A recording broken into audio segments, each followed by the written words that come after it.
Julie, my boys, how are you? Marisei, you are the first to comment.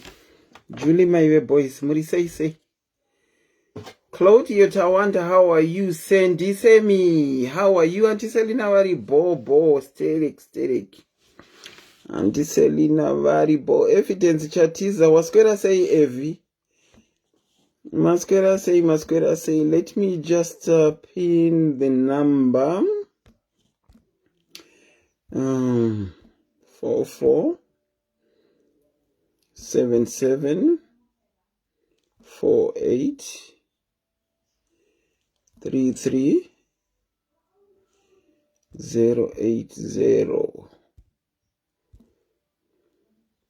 44774833. That's here 080. Okay. Flossie, how are you? Masquera say, I need to pin the number. My God, I forgot. Okay, there it is. Pin the number. Angela Mtlanga. Selina sister wangu miripiri. How are you? Tasquera, Masquera say, guys, how are you guys? Masquera say. Janet Nkomo, how are you? Wayne Philly, how are you? Lorraine Zenza, Sikatazile, how are you? Happy Mo Matazu. Masquera say, Sibongile, Utini Sibongile. Gina Mzane Namo, Masquera say, Cleo Nyashagomo, Masquera say, Noreen Kawiti, Masquera say, Joyce Kawodzande Ipi, Tambuza HIV Kam, Shumbaresi, Taga wako, Sibongile, Kulamisa, Anti Unjani, Mina ngia right, Sibongile, Utini. Tarisai Mavevi, how are you? Sarah Longwe, how are you? Shumbares Bells, Shumbares, how are you? Shumbares. Sarudzai Gangarawe, how are you? Kuntmaz. Tandiwe Moli, Mavis Druke, Murisei, Sarafina Muzenda, Lillian Ross, Murisei,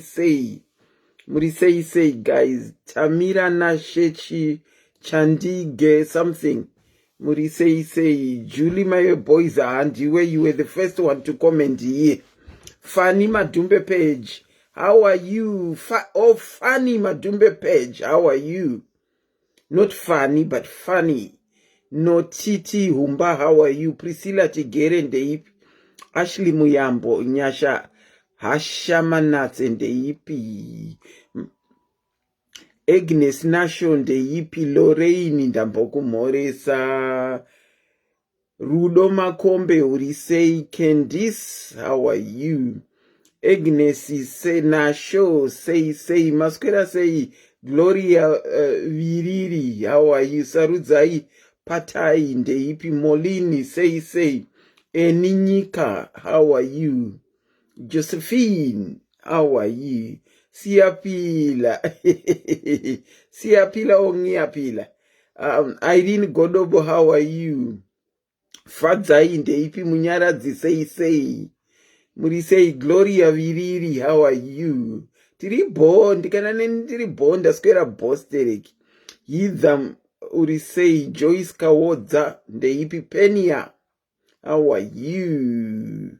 Yvonne, how are you? Sindiso, how are you? Fadzai Eneresi, how are you? Nafadzi Jason, how are you? Tsitsi, how are you? Aiwa tinotamba onesu Fanny Madumbe, tinotamba. Florence, how are you? Masquera say, guys, shedza naiti tangi nasti kurumidza kuenda kumbeda. Shedza naiti tanga. Ansikalia, how are you? Penia, how are you? Ndeipi guys, how are you guys? Masquera say, mabasa asquera say wedue. Mkoma Godongo, how are you? Masquera say Mkoma Golden. Munyaradzi, Charity Masia, how are you? Maswera sei Rutendo ndeipi Crisel Chikore. How are you? Maswera sei guys. Girandera Sierra Dumela Chi South African guys. Dumela Giandela Dumela. I was trying to think kuti chirudzi ikoko. Maki, how are you? Busisiwe. Mercy Pike, how are you? Yidza Munyambiri. Florence Mglala. Tarisai Christopher. Ethel Mutambirwa. Godidongo Ari Bostereki. Okay, Godidongo Tabitha Bandera. How are you? Masquera say guys. Muribanji ndiri bwino. Ndinogona nonga kutuma language twese. But not as fluent as SIS MELLY vakanyanya wakomana. Anongwanika wachipinda malanguages akasiyana. Molini ndeipi, Rejoice Chiko ndeipi, Masisi Banda, Clover Kanengoni, Masquera say, Penny and did right, hope you are bed. I had quite a blessed day. The weather was sunny. It was nice. It was okay. Although we are fast approaching winter and it's getting dark a bit quick, and in the morning it will be very dark. Kuma 6 kunenge kuchiri kwakati svibei. Febi, how are you? Girandera, how are you? Amanda Clouds, ndeipi. Rue Paperwork. Murisei Penia, Jones Prince ndeipi. Memo Matthias, murisei. Pafunge Mawodza, murisei. Masquera sei vadikani. Kumativi mana ose enyika. Mambosquera sei Audrey, how are you? Masquera sei, I guess tinogona kuti vamwe vanozotibatira pamberi. Handiti, asipo hapo. Asi pane zvanga zviri kuitika. Zvinoenderana nezveHaiti izvi. Lizzie, how are you? But zvisinei. Benhilda, how are you? Ivo varipo tinogona kungoita neivo varipo ivava. Anna Mary, how are you? Catherine Manyara ndeipi. Tendai Jaravaza ndeipi. Simon ndeipi. Sima ndeipi. I think we better get on. Okay. Hanzi moro ina swaga moro. Arikupi swaga ndombomuona. Ethel Mutambirwa, hello. Andombomuona mu comment section. Rumbi Wenyasha, a very good evening. How are you? How are you guys? Ndinokuchingamidzai pachirongwa. Zita rangu ndinoitwa Auntie Celine. I'm your host and presenter tonight, usually on Tuesdays and Thursdays. Ndinodavira kuti maswera zvakanaka kumativi mana ose enyika. This is our 4th episode of Living with HIV, and I'm hoping today we would sort of shelve it. Parimwe program futi yataka shelve, and then we said we would come back to it. This one we would shelve it, but depending on you guys, we can bring it back at a later stage. And it living with HIV. We have seen so many people share their stories. We have seen so many people talk about their walk of life living with HIV up to the present moment. But before we go into that, I just want to make a few announcements. One racho.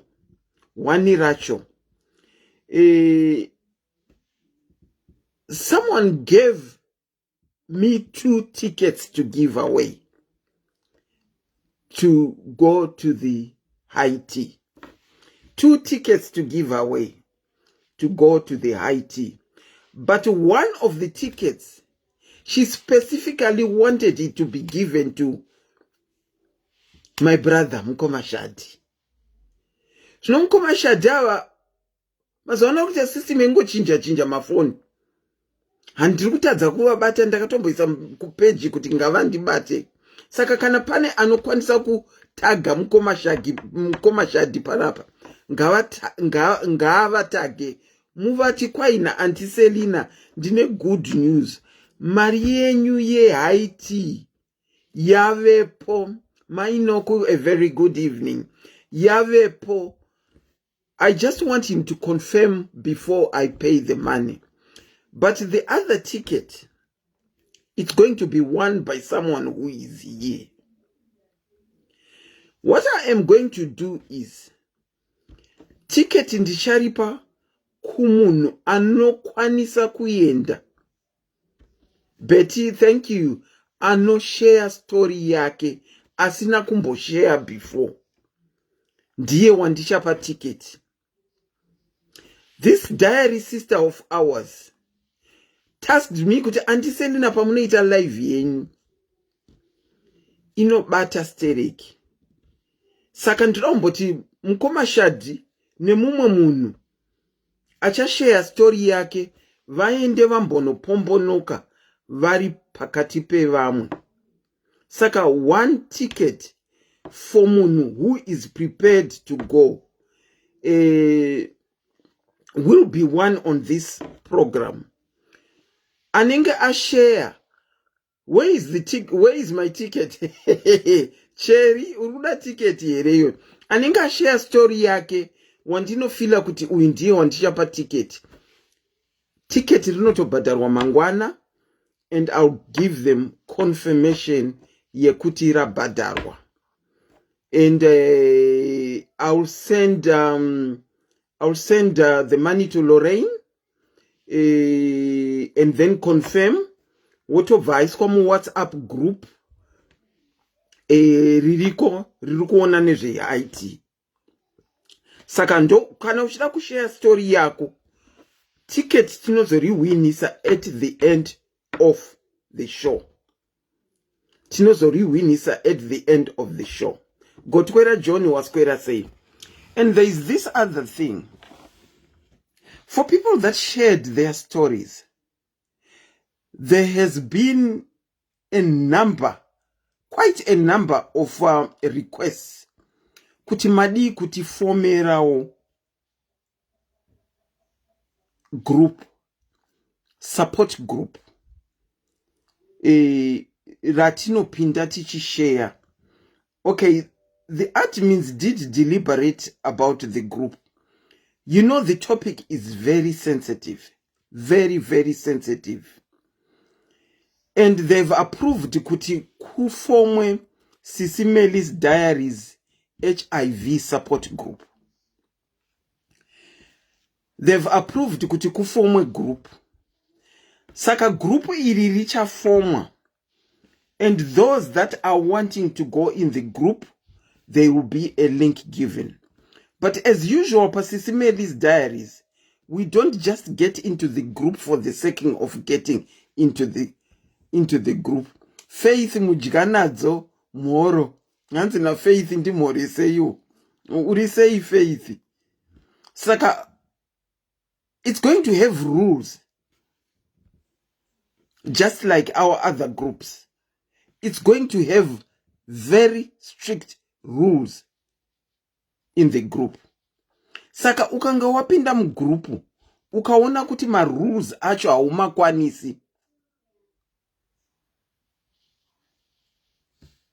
you are free to exit.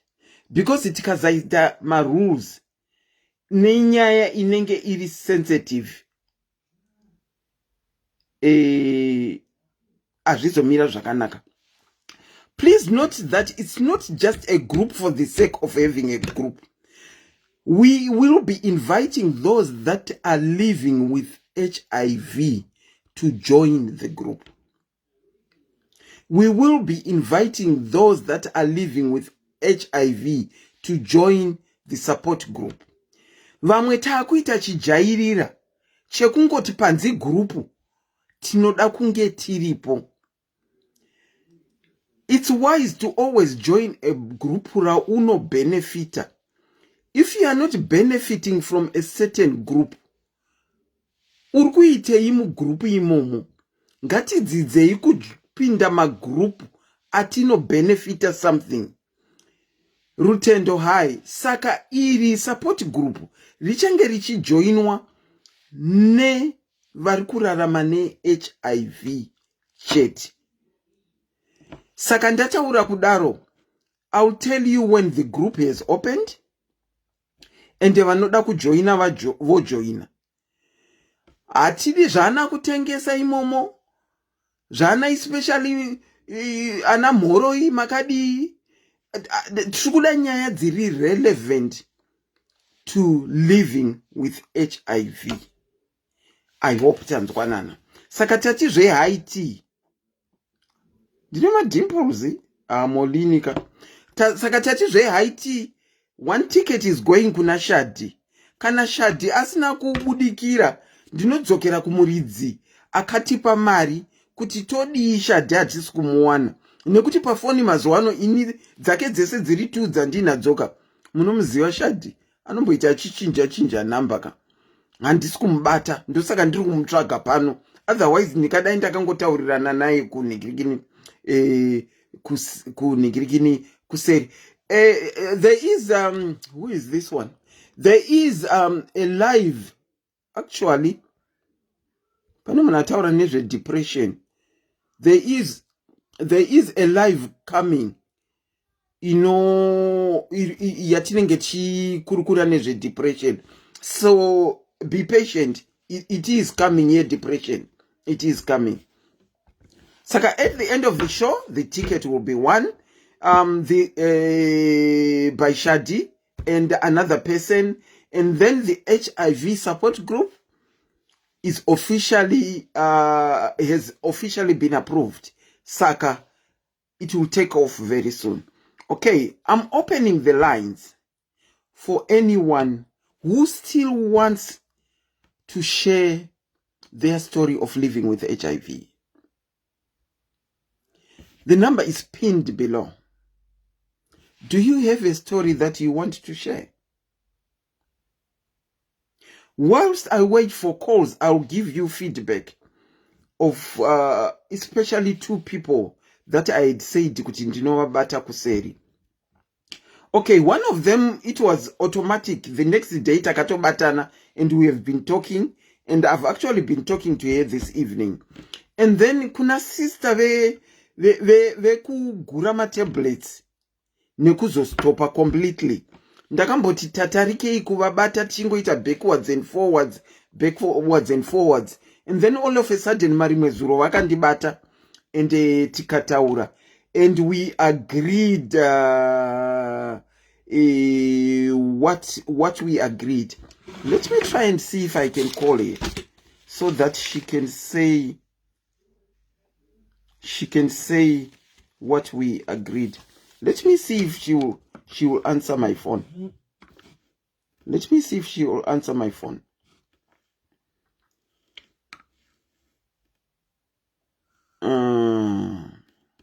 Okay, there she is. Let me see if she will answer my phone.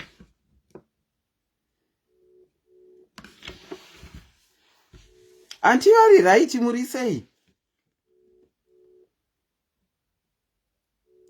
Okay, it's saying calling. Fabi, the oh, thank you, Fabi. It's saying calling, not ringing. So that means it might not even be ringing on your side.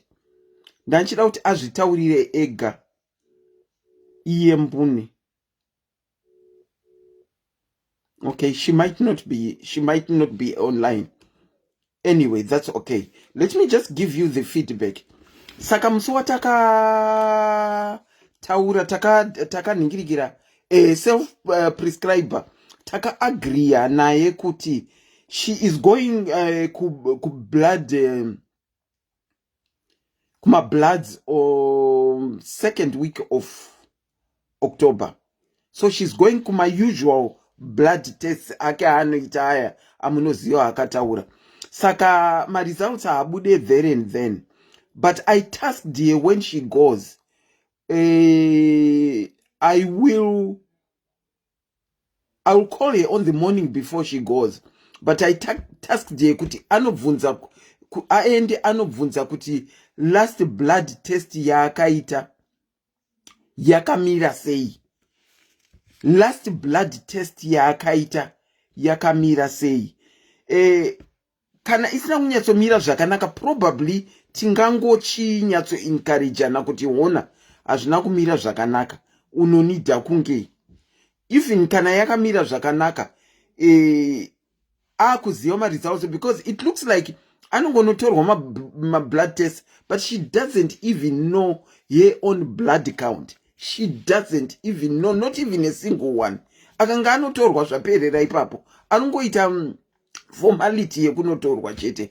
You are free to call in. The number is pinned at the bottom. If there is no one to call in, we'll assume that we have exhausted. The group is going to be formed. Whoever wants to join, strictly those that are living with HIV. We can move on to another topic tonight. If there is no one to call in, we can move on to another topic. Arikundi call up a number yandiri live. Unfortunately, I can't answer you.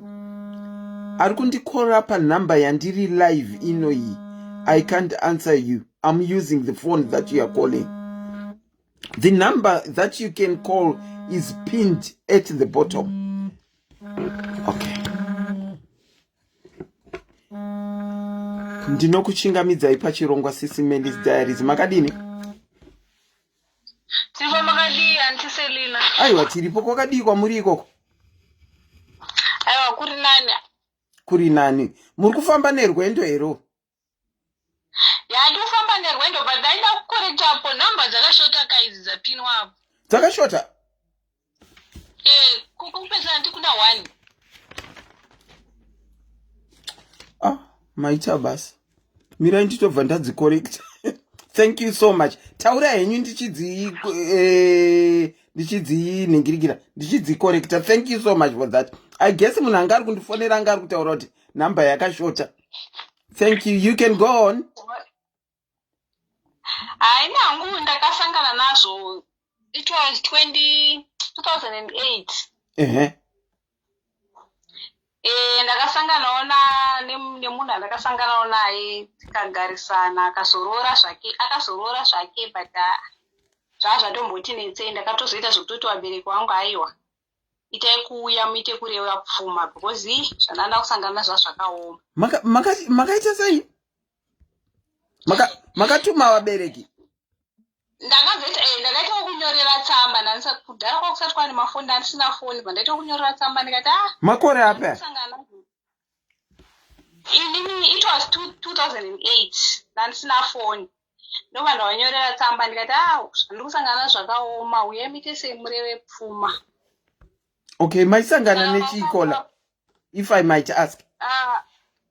Munhu zvaaita zvevakadzi, saka ndakazorwara. Okay. Ndarwara ndobva ndabuda magenital warts. Okay. Ndabuda magenital warts ndakabva because akabuda mukati mevhijini. Alright. Saka ndakazorapwa hangu ndakazorapwa kuchipatara chandakarapwa kapera. Apera kudaro ndakazotanga ndakunzwa kunge ndaita maronda mukati mudumbu. Alright. Ndaiti zvimwe nguva ndakarara zvezvika ndaitonzwa kunge ndinodzimbirwa imo mudumbu imomo. Alright. Saka ndabva tagara zvekuteswa zvasati zvamboya mumusoro. Saka vabereki vangu pandakavanyorera tsamba nchiti uyai mureve pfuma zvekuno zviri kundiomera. Wauyawo zveshe wabva wareva pfuma yavo. Wareva pfuma wapiwawo mombe yavo kamumwe yanga ingori tsiruwo zvaro rawakapiwa ndobva watoenda.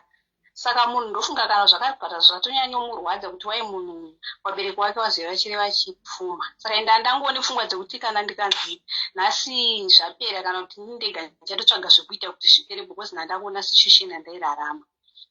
Saka ndakazorwara malaria, cerebral malaria. Okay. Ekuguna ayaya.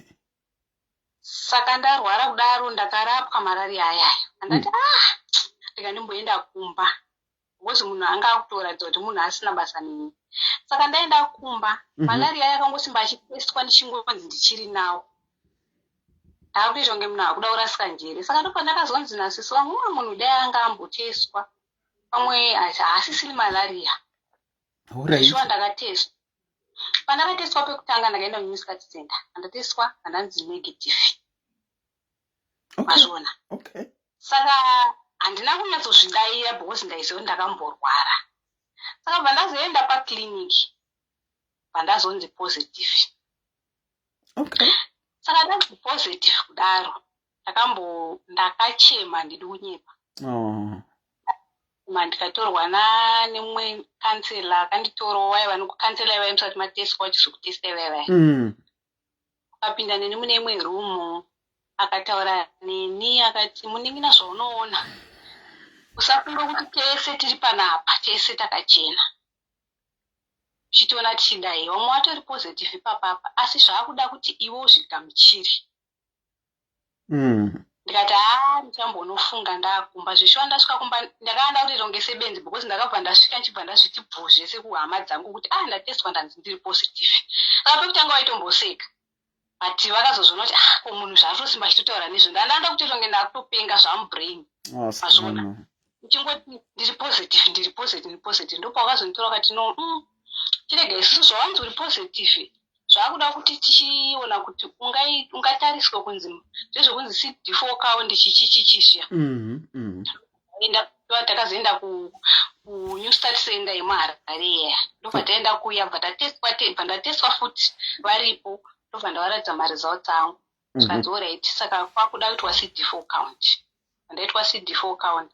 CD4 count yebva yabuda iri 1.144. Ndanzi munofanira kusadza chipatara chaunoda kuenda. Vakati zvekuchipatara kudhara kwaizara akakuzvipatara.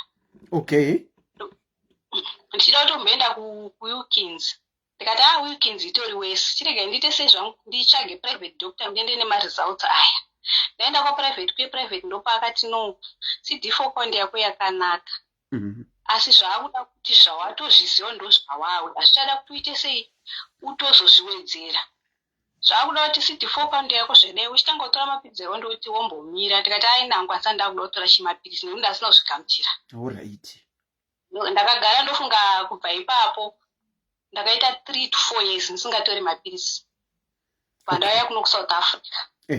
Ndauya kuno kuSouth Africa ndakazoona pane chiro kwachabuda paTV apa chiwanwa HIV chichi ndipo ndakazoti no ndafunga manje ndakuda kutora mapirizi. Ndobva ndazoenda kuchipatara. Ndaenda kuchipatara kwezvishuwa ndakasvika ndikaita kunge senge munhu ari kutanga futi kutestwa patsva. Ndatotestwa hangu zvakanaka ndandiziva hangu zvandiri. Okay. Ndatokanseliwawo bva ndanzi zvoni saka muda here kutanga mapirizi. Ndikati hangu ini ndoda kuita sei ndoda kutanga mapirizi. Poshuwa ndakabva ndatanga mapirizi. Ndatanga mapirizi kutora manje ndokwainetsa iyo nyaya yemastay in ishi. Mazvona. Saka ini ndakazozvigaya ndikati no inini ndichataura nanesi kuti nesi inini pabasa pangu ndinopedza Friday basa na2 ndokwanisa here kuya ndichitora mapirizi. Saka ndiyebva ndataura naye zvikanzi munokwanisa kana muchiti mukapedza na2 munokwanisa kuya ndichitora chimapirizi because ndotora kuRandburg zvangu asi Randburg inononoka kuvhara kiliniki yacho. Saka zvichiwo ndakabva ndaenda bva ndatotanga mapirizi angu paye. Saka every Friday ndaitudzika kwana date rangu rikasvika Friday ndaingopuwa Friday. Saka ndato munhu aidondikee kana kuita sei but zvakazoitika manje. Inini ndine mutwini wangu. Saka pautwini mutwini wangu akabva azorwara. Mutwini wangu arwara. Saka ndaingoti dai mam because paakanditaurira pekutanga akatanga achitaura zvemurume wake chichi ndobva ndatomuti dai mambonotestwa because hamuzive makambotestwa here zvikanzi hatisati. Kada dai mambotestwa. Saka akanga asingazvitori sesirious. Asi akazorwara zvekuti akaswera paoxygen. Okay. Achidzi ari kurwara nei apo? Handiti kuno muno mupatara vanoti tidi kuti mubate mafaira evarwere kana maya kuzovaona. Saka inini manje ndakazongosuspekta ndikati maonera ndazvita munhu anenge abatwa chirwere but zvaakaita manje akabva aita shoku yekuti ndabatwa chirwere aita pfungwa zvekuti pese patainomuona anga asingagoni kutaura aita zvekunyora pafoni. Oh, shame. Saka zvadaro paakazobuda muchipatara tobva naye kumba, taenda kumba murume wacho bva azouya. Saka ini ndakangondichibuda panze murume wacho iye munini nakasara nemurume wake ndone 2-3 hours 4 hours kana uri mumba. Ndikati vandazongovhura dhoo, ndikati naini 5 hours ndakangogara panze, chii chiri kumbonetsa? Ini nawo ndatonyumwa ndatoziva nyaya yacho yese. Ndikati taurai chiri kunetsa tichinzwisise kuti chii. Murume womunini wangu anga asingadi kutaura, iye aingochema. Tobva ndati kana manje musingatauri munobatsirika sei? Bamunini ndoko wakazotaura. Bamunini wataura? Ndikati bamunini wangu asingazivi status yangu. Okay. Tobva ndati manje ndozvingakuchemedzei izvozvo. Inga inini ndinotomwa mapiritsi mukandiona munobvuma kuti ndinomwa here. Saka bamunini wakatovhunduka chaizvo. Munini munonowa? Ndikati ndinonwa mapiritsi zvikanzi manje ava vari kuti vakabatwa chirwere saka ndandavati tiendetese kuchipatara but vari kungochema and so on. Ndikati ini nyaya yenyu handigoni kukubatsirai, asi ini zvandakutoita ndakutodedza sisi wangu vari kumusha, ini ndichienda kubasa. Ndo wanga uyo akagona kubatsira nyaya yenyu ichi kuti munhu uya akwanise kubva paari, nekuti iye zvinezvi munhu anga asingatauri akazobuda zvake anga akutaura. Asi kana achichema achitasiya asinganyatsobudisa zvepamwoyo pake anogona futi kudzokera kuchipatara. Saka sisi wakazouya, sisi wangu wauya manje ndakabva ndawakwenyera. Ndavati imi manje mutukei. Mukamutuka muchimutuka muchiti inga mutwini wako iwewe ari kunwa wani, ari kumwa wani. Saka iwe chokutasa kumwa chii? Kuda kusiyani wana wako kuchipatara kwakazara. Panike maSouth Africans handimbodi kunyepa, vanhu vane rudo, vanodanana. Inini ndikaenda kuchipatara so unonyasa unozvishoona unotoburitsa pachena kunomwa mushonga. Because havaita nezvekuti uyu nekuti uyu ane chirwere saka kana kuti azodai. Vakabatana vanofara ende pese paunenge uchitora mapiritsi mumwe kunotiswa mafunction. Ndikati zvese zvauchanozviona pauchatanga kuenda kumushonga nemaclubs ariko uchazviona kuti haungofungira kuti vanhu vanorwara. Vakatozvigamuchira kudhara ende vakazviziva kuti kune chirwere chinonzi AIDS asi chachinja, kana chatopinda muropa chachinja. Saka sisi wangu vakabva vazomugarira pasi vakamutuka vakati usirani vanhu vako nekuda kwokunzi wabatwa chirwere unonwa mushonga uchirarama ukagona kutedzera zvaunzwa nachiremba. Siyana nezvaunoita wotorana nemurume wako moenda kuchipatara oteswawo. Kana zvese zvangobuda kuti ndo zviripo hauchabvunza, hazvichada kuti uchitsvaga kuti chakauya nani. Nekuti ukatotsvaga wakuti stress mochitongotanga kunwa mushonga yenyu. Ende for sure ndozvawakazoita waenda kuchipatara kwawakaenda wakasvika kuine function yaivako ichinzi vanaipiwa matisheti, wakatopiwa matisheti wavazopinda pamishonga yavo, wapinda pamishonga yavo iye zvine zvaatosimba akutoenda kubasa. Ende akatozozvara vana 2 izvo zvatiri nemwe mucheche waakazvara dzisire akatozozvara vana 2 ende vana vacho mukawaonaka hamutombofungira. Tingazvikudzwe, zvinofadza kana zvakadaro. Koimi murume zvakazofamba sei nemurume apa pamakanobatwa? Murume paakatoona kuti ndazoita celebra malaria ndakanda kutonzwa nevanhu vopamba pataigara vachindifonera kuti kutoya mumwe mukadzi pamba. Okay. Saka ina handina kumbovhunduka nazvo because ini ndandakutoona kuti upenyu hwangu ndikada kusimba ndine munhu mangwana ndofuma ndakafa. Saka ndikosi handamboda kuita shungu nazvo, ndakatongoti ini chero wabereki wangu wapiwa something ndisiyane nani ndisiyane naye. Saka makasiyana naye? Ndakatosiyana naye. Akatozongoshamisika achindiona ndichienda ndichiuya nevamwe sisi vangu natete vangu ndichitora zvinhu zvangu. Okay. Saka iko zvino munongomwa mapiritsi enyuwo zvakanaka, munoenda kuma-check-ups enyu zvakanaka nenguva?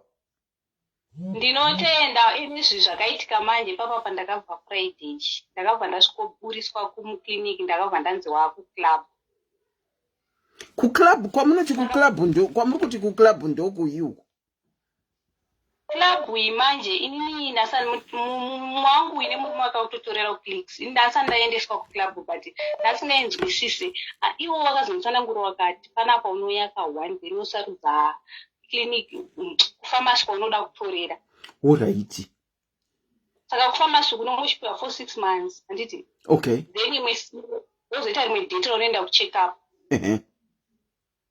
Ukaenda kucheck up wakaona kuti utora mishonga yako zvakanaka unodzokera kufamasi but ivo vakantaura kuti kana usingateedzere zvekuclub unodzokera kuclinic nekuti isusu toda vanhu vari serious kuclub.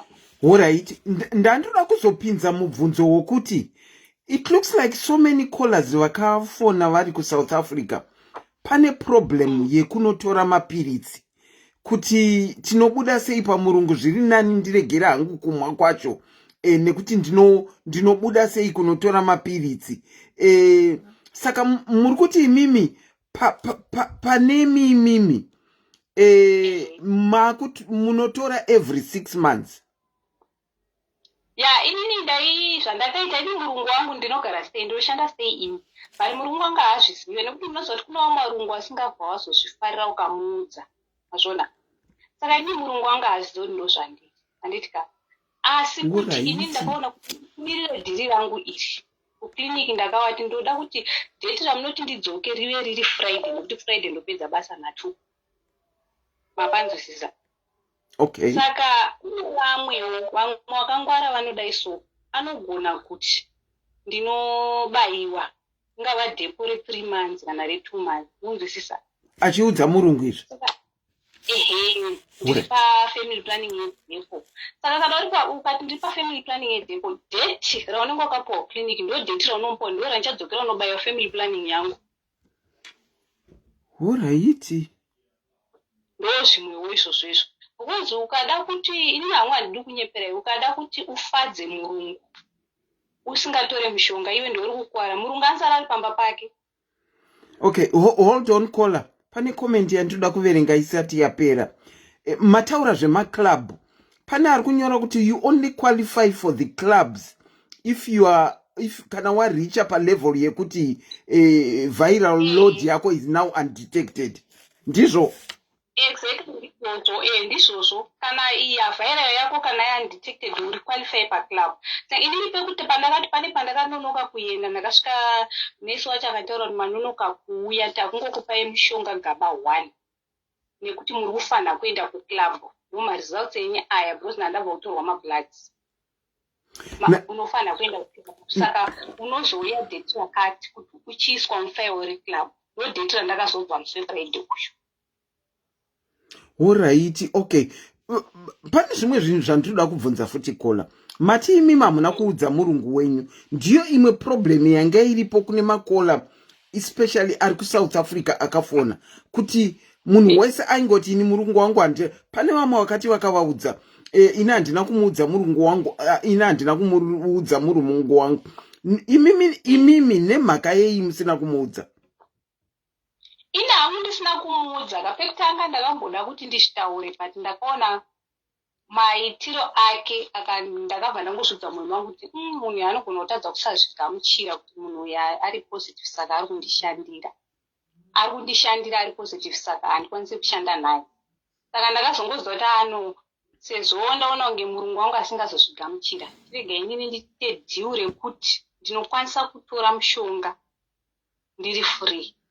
Ende kana pakaita lockdown yekutanga iya yakatanga pachitanga corona pakaita lockdown yekutanga date rangu ndakabva ranga ritoripo ipapo ndikaona kuti manje mishonga yacho ndonoitora sei ndomuudza sei because aiva munhu wekunomwa ini murungu wangu pakatanga lockdown aitotaura kuti kumashops aindiperekedza nemota mazvona nenyaya yecovid dzimwe nguva igona kutinyora list ndonotenga mazvona because anga asinganondibude gate. Iye ndiye aisabatwa necovid here iye aibuda asi aiti imimi musabude.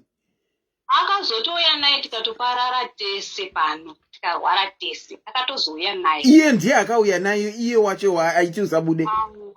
ndakatozviti hanzi nekuti plus kana ofu zvekubuda zvezeye musakwire mateksi hanzi munokwira mateksi saka zvitokubude ndikangoti okay regai ndigare but ndakazonge ndakuzobvunza kuti oreti ndikagara ndisingatore mushonga ndichaita sei pandaona kufacebook kune munhu akabva aposta achiti vanhu vari mumakicheni vasingakwanisa kutora mushonga nelockdown ndokutengesa chii matablets ndolakira ndakaita bva ndakilikaona yemunhu yoya ameno kuti aiyawana sei sorry kola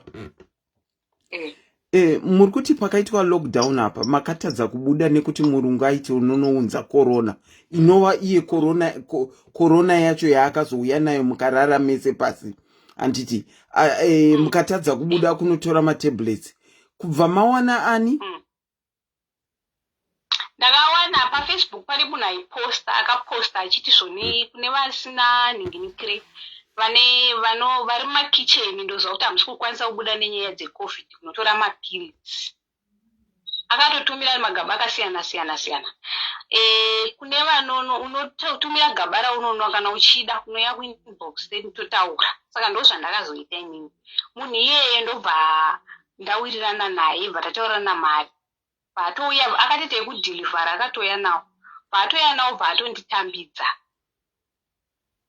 saka pandakangopiwa ndakangoti pasewo yangu handina kutaurawo zvakawanda saka makatomatenga ka makabhadhara mari ndakatotenga 4 months gaba raita 250 rand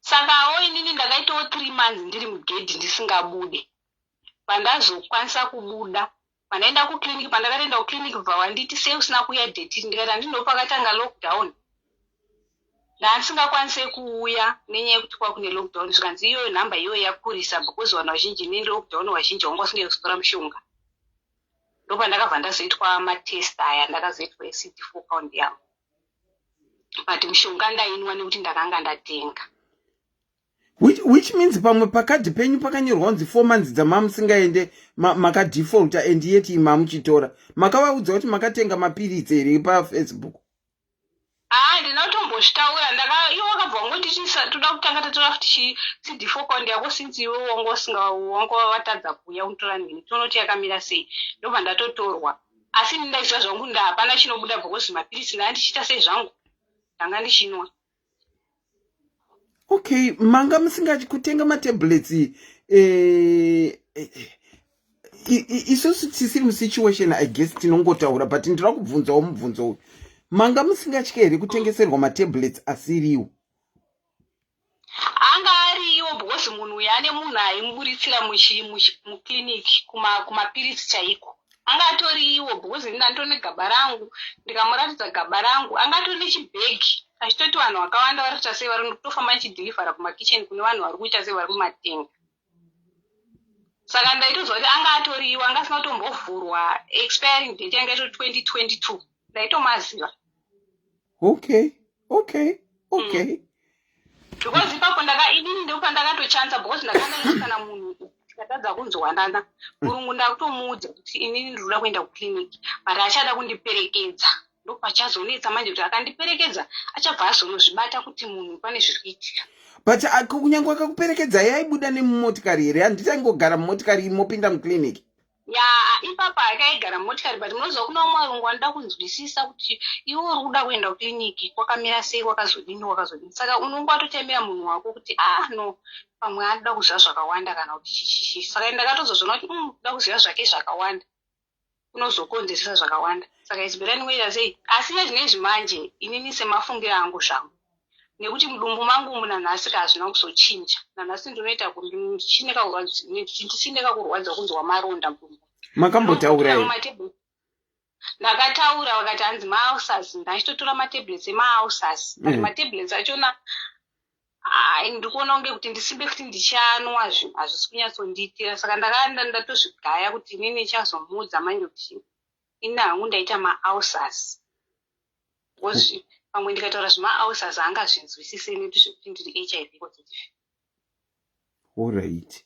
Saka imo mukumudza kuti maita maulcer muri kufungira kuti ndo hano accepta kuti mune maulcer because urwere ka uchakunge uchikuteka time away from kubasa.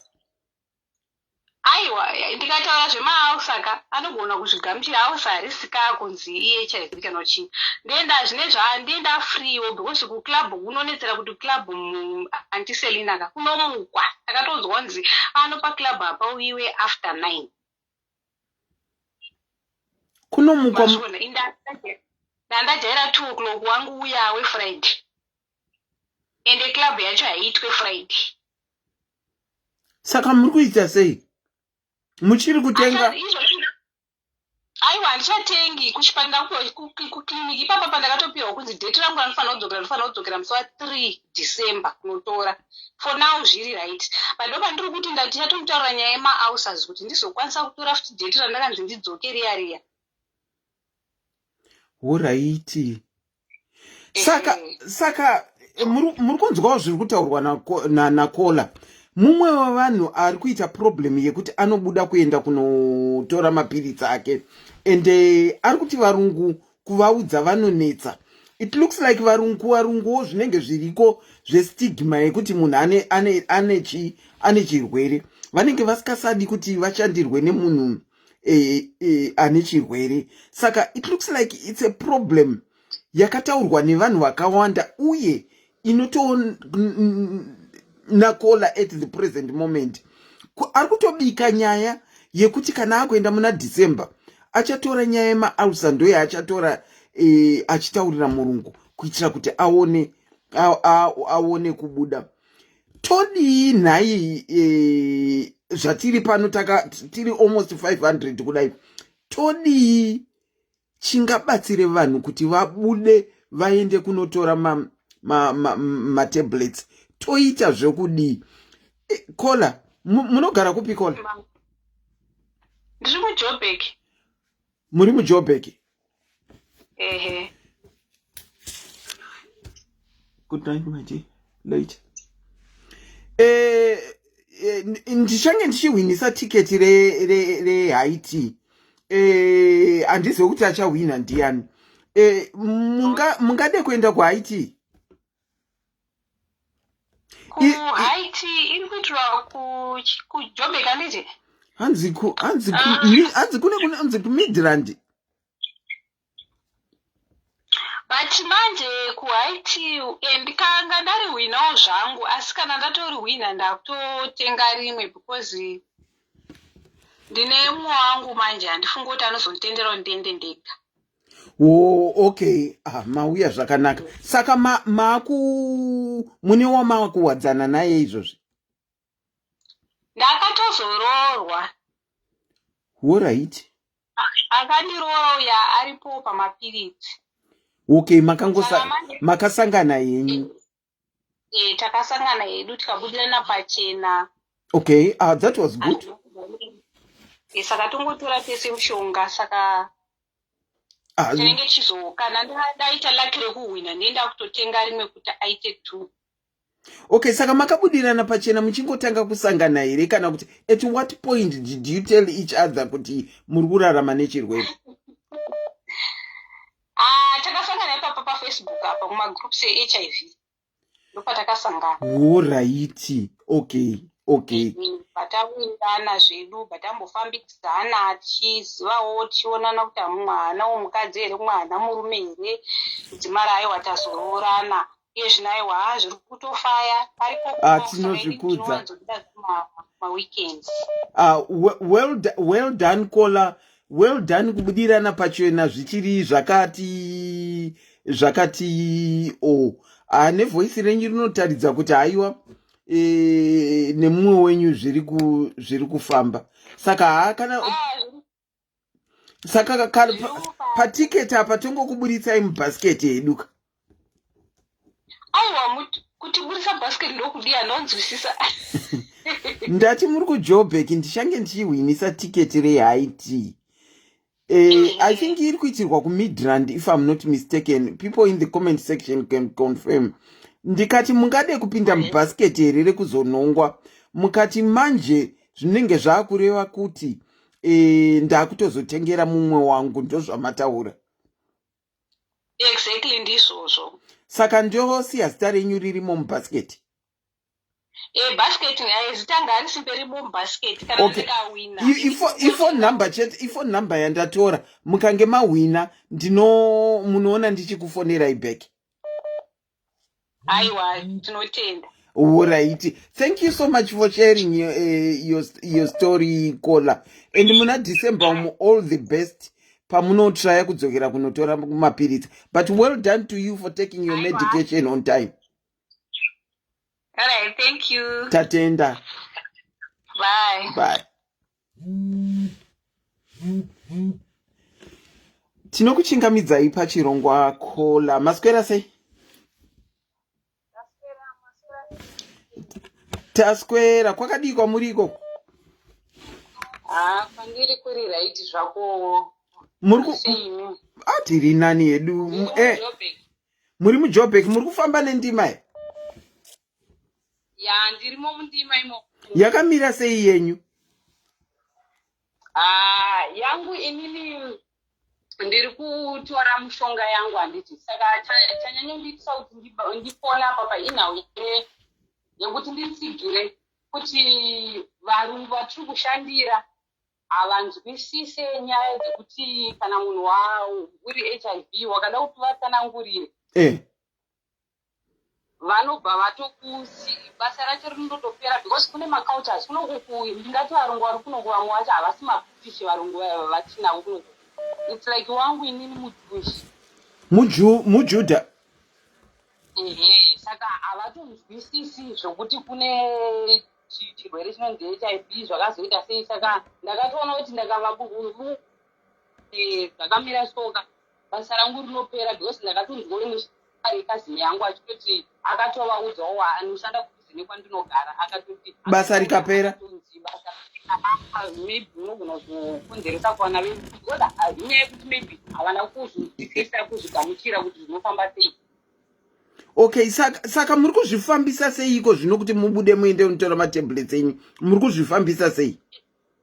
Inini matablets angu ndina mai vangu munini nawo baba mukadzi wake anga ari nesi but akashaya.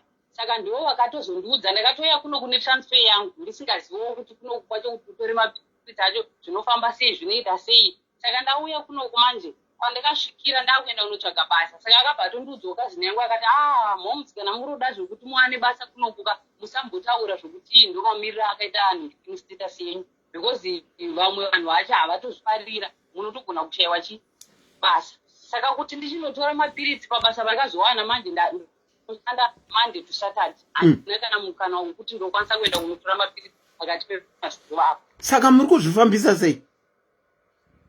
Saka ndakazotaura namama vanesi ava ndo vakanditi vanhu vazhinji vari ikoko vari kutora mapirits kuZimbabwe.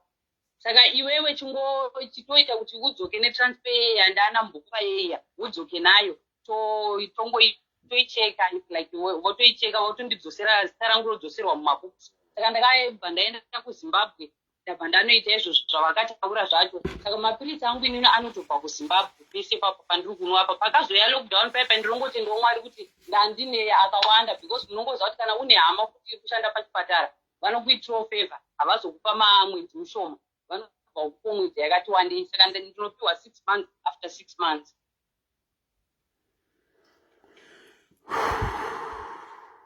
Wow. Ndozviri kuitika izvi kuvazhinji kuSouth Africa. Because musi watatanga chirongwa ndakashamiswa vanhu vachiti mapirits anobva kuZimbabwe. Ende futi nhau iri pane pandakazoti inini regai ndimboona ekunoku mapirits wakada kutarisa mapirits ekunokuka pane atinopiwa kuZimbabwe isusu because mumapirits mune mushonga irimo inenge yakatonyorwa pachigaba chacho chemapirits chacho pane mushonga iripo. Saka inini pandakatengawo ndakatozoita zvokutenga futi pane imwe lockdown kuti yabata mapirits. Makatengawo kune ivavo vanotengesa?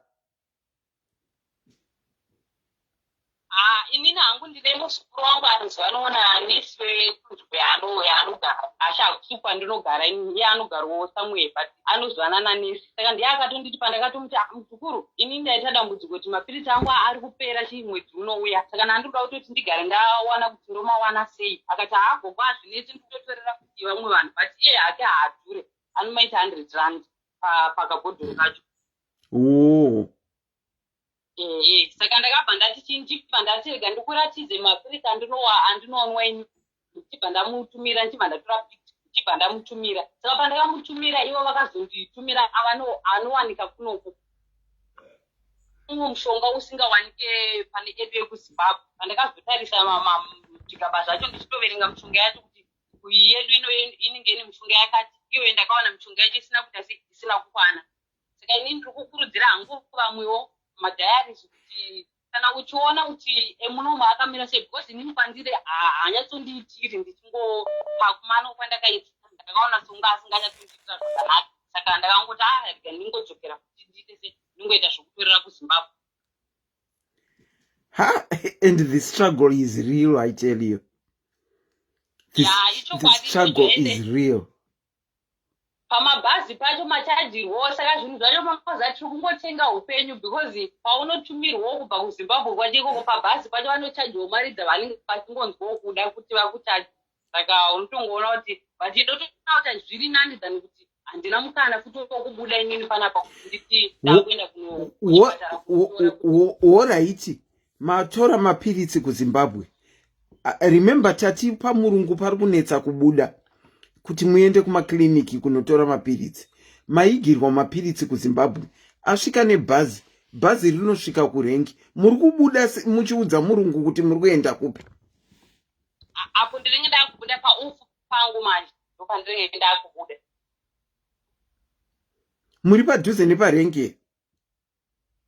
Hapasi padhuze stereki but chingori imari shoma shoma yekupinda parenge.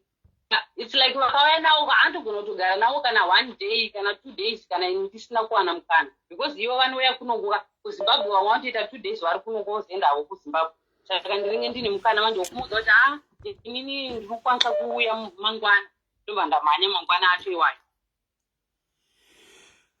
Wow, regai tinzwe kuvamwe kuti vanetishi because tinenge tine problem yekuti vanhu votora sei mapirisi ari kubva kuzimbabwe. It looks like so many are having to receive mapirisi kubva kuzimbabwe. Thank you so much caller for sharing the struggle that you are having with mapirisi. Regai tinzwe vamwe kuti mati muri muJoburg here?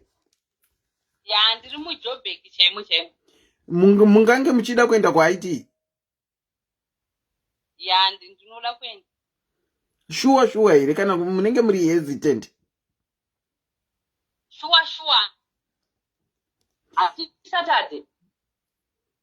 Saturday musi wa30. Kunenge kuMidrand uko. Ndakaona chipost chiri kuti kuMidrand. Okay, saka pacheck up muri kuita sei pamuri kuunzirwa mapirisi? Muri kuenda kucheck up kupi? Inini ndinotowanzoenda kucheck up kana ndichinge ndaenda kuZimbabwe because every year ndinoenda kuZimbabwe. Saka ndakatoenda kuZimbabwe ndikanotorwa ropa kuti vaone kuti ndikini ndapapi ndiri kunwa sei mapirisi angu ndiri kunwa zvakanaka here handina dambudziko here randiri kusangana naro. Saka ndakanotorwa ropa rakaenda kulab. Saka nesi vacho vakazonditi ndanganga ndauya kuno kumandi pakazosara vachikuda maresults. Saka vakati zvoni pane mapirisi andirofanira kuzopiwa asi manje haito kuti ndipiwe ndiri kuno kuSouth Africa because maybe anogona kuzoreta kwandiri after ndani saka zvinotoda ndadzokera futi kuZimbabwe. Saka apa ndiyo problem imwe iripo futi kuti vanhu vari kumwa havo mapirisi handiti vari kumwa mapirisi vachiti ari kubva kuZimbabwe vasingaitwe mablood test. In the event yamama vari pafoni avo mapirisi avo zviri kutotaridza kuti akachinja. Vanofanirwa kunge vakupiwa mamwe mapirisi but nemhaka yekuti maresults akasara obuda vadzokera kuSouth Africa havasi kumwa mapiritsi ivo ava vanofanirwa kunge vachimwa ari kuenderana nezvakaonekwa muropa, which is another danger as well, yekuti pamwe chida ungange uri kumwa hako but iwaya achi asiri maright tablets for you. Ndo ratori but kutsanangura kwavakaita ivo havo havana kuti ayo ane problem andanga ndagara ndichimwa, havana kuti ane dambudziko, because zviri kuratidza kuti zvoni ndanga ndichinwa mapiritsi angu zvakanaka handiti. Saka kune mapiritsi andakufanira kuti ndichichinjirwa, but nenyaya yedistance manje vakangoti maybe unozoreacta zvimwe zvinoda kuti unge uri padhuze nechipatara. I think ndo zvavaitira izvozvo. Saka kunoku kwacho manje kuti uchitanga kuita zvemaprocess iwayo nenyaya dzemabasa futi hazvibalansi, hazvibatani. Kazhinji, I'm not in the medical fraternity Ningiriki Nicola. Kazhinji kana uchichinjirwa matablets zvinenge zvichireva kuti pane zvavaona, ndosaka vakukubvisa pamatablets awanga uchinwa wakuiswa pamatablets avaona kuti aya ari ideal, anoenderana nezvawaona muropa. Ndozvazvinongoreva. You don't even need to be told kuti pane dambudziko. Once takuchinjira matablets itoziva kuti pane dambudziko riripo. Saka apa dambudziko randotogona kupa kandofanira kungopa kuna nesi, because vaipo pana ngondipa mapiritsi andaifana kungono. Aiwa, nesi akakuexplainerai kuti tingokupai musipo hazviite. Munonidha kumbomonitwa for ma-reactions, mazvitaura mega ndimi. Munonidha kumonitwa kuti haareacte kwamuri here. Kutokuchinjirai pamatablets zvinoreva kuti last blood test yamakaitwa vanofanirwa kunge vakaona chavakaona chakazovapa kuti vati takukuchinjai mapiritsi kuti tikuisei apa. But mapiritsi, just like any other tablets, unogona kuita ma-reactions. Saka kana wapiwa mapiritsi manyowani zvinoda kunge uri padhuze, in case waita reaction they deal with it there and then. Icho kwadi chamuri kutaura ichocho. Saka mukazodzokera ini muna December moona kuti vanoti chii, but it looks like tichitaura netopic iyi tatone mabranches akawanda emadambudziko ekuti vanhu vari kutadza kubuda kunotora mapiritsi, vamwe vari kuchinjirwa mapiritsi, but nekuti havapo panzvimbo havakwanise kunotora mapiritsi acho, therefore that means vari kuramba vachimwa mapiritsi ari wrong, havanofanirwa kunge vasingasamwe. But I guess kana muchinochekwa kuZimbabwe makutozonozvionera madzokera kuChristmas kuZimbabwe. Chokwadi ndo chikutoitika izvozvo zvokuti ndikadzokera pandinodzoka ndichadzoka nefeedback.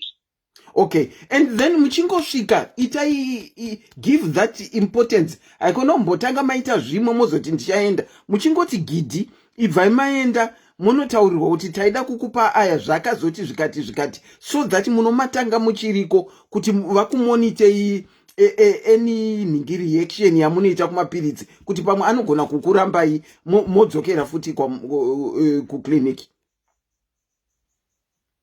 Ichokwadi ichocho handisirina maita basa chaizvo. Thank you so much for sharing, and kana maenda I sincerely appreciate mukazotipawo feedback yekuti makazoenda mukanochinjirwa matablets zvakafamba zvakanaka kana kuti hamuna kuchinjirwa.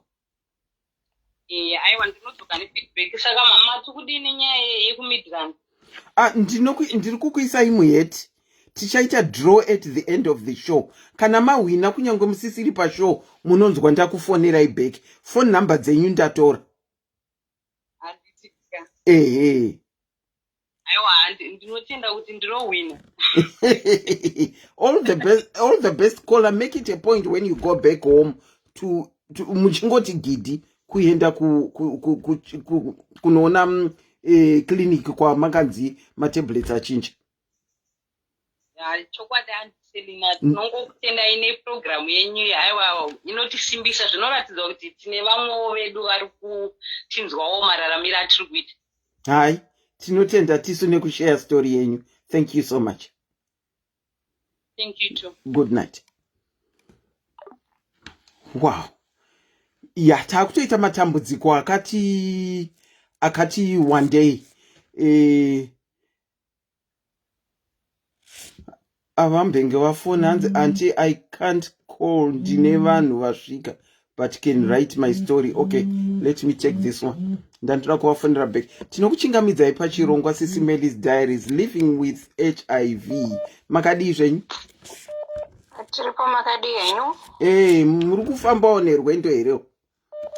Aiwa, tiri parwendo chaipo, tiri kutoita kukabira. Muri kuita kukabira chaiko? Aiwa, kunyanzo kukabira chaiko. Zvakafamba seiko? Makazviziva sei mukazozvitora sei? Inini ndakazvitambira sezvazviri. Okay.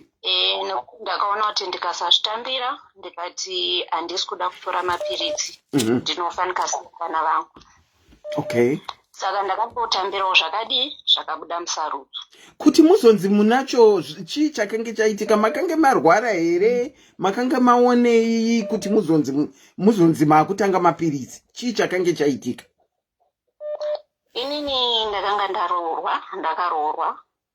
Ndakaroorwa kudero. Saka murume wangu aita zviya zvekungofamba kuti abva munzvimbo iyi aenda mune nzvimbo iyi, abva nzvimbo iyi aenda kune imwe nzvimbo. Okay. Saka zvakadero murume wangu akatanga kurwara. Atanga kurwara ndikamuti ngaende kuchipatara. Aenda kuchipatara akanoitwa matesti ese eshuga, chichi ameno zvimwe zvaitestiwa, zvese zvaibuda zviri right. Alright. Saka zvese zvaibuda zviri right. Saka inini nemaziviro andaita munhu wangu ndakamuti aiwa pane zvavasirira. Okay. Zvikanzi ndikati enda unotestiwa. Zvemangoseva vanhurume kuti chi kutestiwa havadi. Nokuti akamboita zvekunge ane TB, but TB yacho yakatestiwa ikashaikwa. Okay. Mozva kuti like kuZimbabwe kwedu uku kazhinji munhu waiti ukaita sezvozvo kuti ukaita masigns and symptoms eTB, chero ikashaikwa vaigona kumbokupa mapiritsi zviya zvazvo vanokupa TB trial tablets, something like that. Okay. Sando zvakaitika. Kachikosoro kaya kakadini ndokubva kapera. Saka pakazonotestiwa ndokubva aonekwa kuti ane chirwere. Okay. Ndo madays aya atoti mapiritsi aya edu aya handidi kutaurisa nokuti ndiri pamba pemurungu. Okay. Saka mapiritsi edu aya aingowanikwa nei nevanhu vane mari dzavo. Iye sezvo ari munhu anga aine mari dzake aikwanisa kunge achitenga chii mapiritsi. Asi inini manje panguva iyoyo handina kuda kunge ndichide hangu ndichitestiwa panguva iyoyo. Ndakambosiya iye anga arwara kuti adini nekuti mari dzacho taizoona kuti pamwe hadzikwani. Saka patakazosiyana ini ndobva ndauya kunoku. Ndauya kuno ndobva ndatanga kushanda pamwe pandaishanda mumba mevarungu. Saka mongozivawo nyaya dzamuri kungonzwa idzi ndoteerera hangu asi dzimwe ngura handicontribute noti nguva yacho. That's okay. Nevarungu. That's okay. Hello? Aiwa, muri kuti hamucontribute dzimweni dzenguva pamba pevarungu. That's okay. Nhasi mawana mukana. Nhasi ndawana mukana zvangu noti dzimwe nguri malife ndotomateerera kana kuti ndiri busy mukati. Ndotozombowisha kuti ndambocontributawo kana kuti dzimwe nguri ndombozoti andichakufonerai kana kuti chii. Saka ndashandira umwe murungu ndobva ndazosiya zvangu. Ndobva ndazouya pano. Saka ndakazofunga ndikati no, inini ndine nyaya yangu yandisati ndaita sei ndapedzisa yandofanira kutanga kuti ndigotanga kutora mushonga. Saka zvadero murungu wangu iyeyu wandinaye nanhasi uyu. Ndakatanga pane paakabuda vakaenda kwavakaenda. Ini ndokubuda ndichienda kuchipatara. Ndobva ndatestiwa, ndobva ndaonekwa kuti ndozvazviri. Zvekuti counseling handiselina ndingakunyipirai. Ndakangodzwa kuti ndozviripo. Ende nangu semunhu aiziva kuti ndine munhu wandoziva anga ari murume wangu akabatwa. Yes, saka ndakangozva kuti ndizvozvo zviripo. Ndaenda tozvikamutira hangu kudhara chichi zvokuti ndakangozvitora sezvazviri. Ndobva zvikanza wofanira kunge muchizoitwa counseling 3 weeks dzinotevera ndokuti uzotanga mapiritsi. Saka pacounseling apa chainetsa ndechekuti kuti udze murungu kuti ndiri kuenda kucounseling hazvidi. Saka nangu ndakangozofunga zano kuti chakakosha upenyu hwangu harisi basa ndikasiya ndichawana rimwe. ndobva ndauya ndikangomuudza ndikati aiwa inini kuchipatara ndabatwa BP. Ndabatwa BP. Imi makati kuchipatara mabatwa BP? Yes, because ndaimbozvimba kumeso zvezvazvinyavira handi, saka ini ndaimuti ndiri kunzwa musoro. Okay. Ndiwo uri kundizvimbisa kumeso, 1K yanga iri nyaviri. Saka ndobva mbonditi aiwa ndokuendesa kwachiremba wangu. Mongo varungu ava ndozvavari, havadi munhu anoenda kuchipatara achisiya basa. Saka hanzi tokuendesa kunani? Kuna chiremba wangu. Ini kufunga kuna chiremba wavo. Kana ndazodzoka inini vozofonerana nechirudzi chavo vobvunzana kuti musikana wangu zvaauya anga achinzwei. Bozi vanozati ini nangu ndikazviziva ndinogona kuvasungisa, asi ivo vanotozogona kuudzana vodzasi musadi musamuudza. Saka endakati aiwa inini kwachiremba wenyu handikwanisi kunge ndichienda. Zvikanzi nendavai. Ndikati inini ndiri kukushandirai nhasi uno panapa. Ndakushandirai pano nhasi uno. Inini mukazoti hamuchada nezvangu. Kwandichaenda handinoendisiwi kwachiremba. Ndozotanga futi kuti bheki kuita sei? Kudzokera kuchipatara handi. Saka izvozvo kwazvo kuti mundiendese kwachiremba wenyu hazviiti sei? Hazvishande. Zvikanzi tokuendesa kudiscam. Ndikati no, kudiscam handina mari yacho yekuti ndenge ndizotenga matablets kana kunochekwa BP yangu. Zvikanzi saka unoda kuti ngati ndindirike ndiende kuchipatara.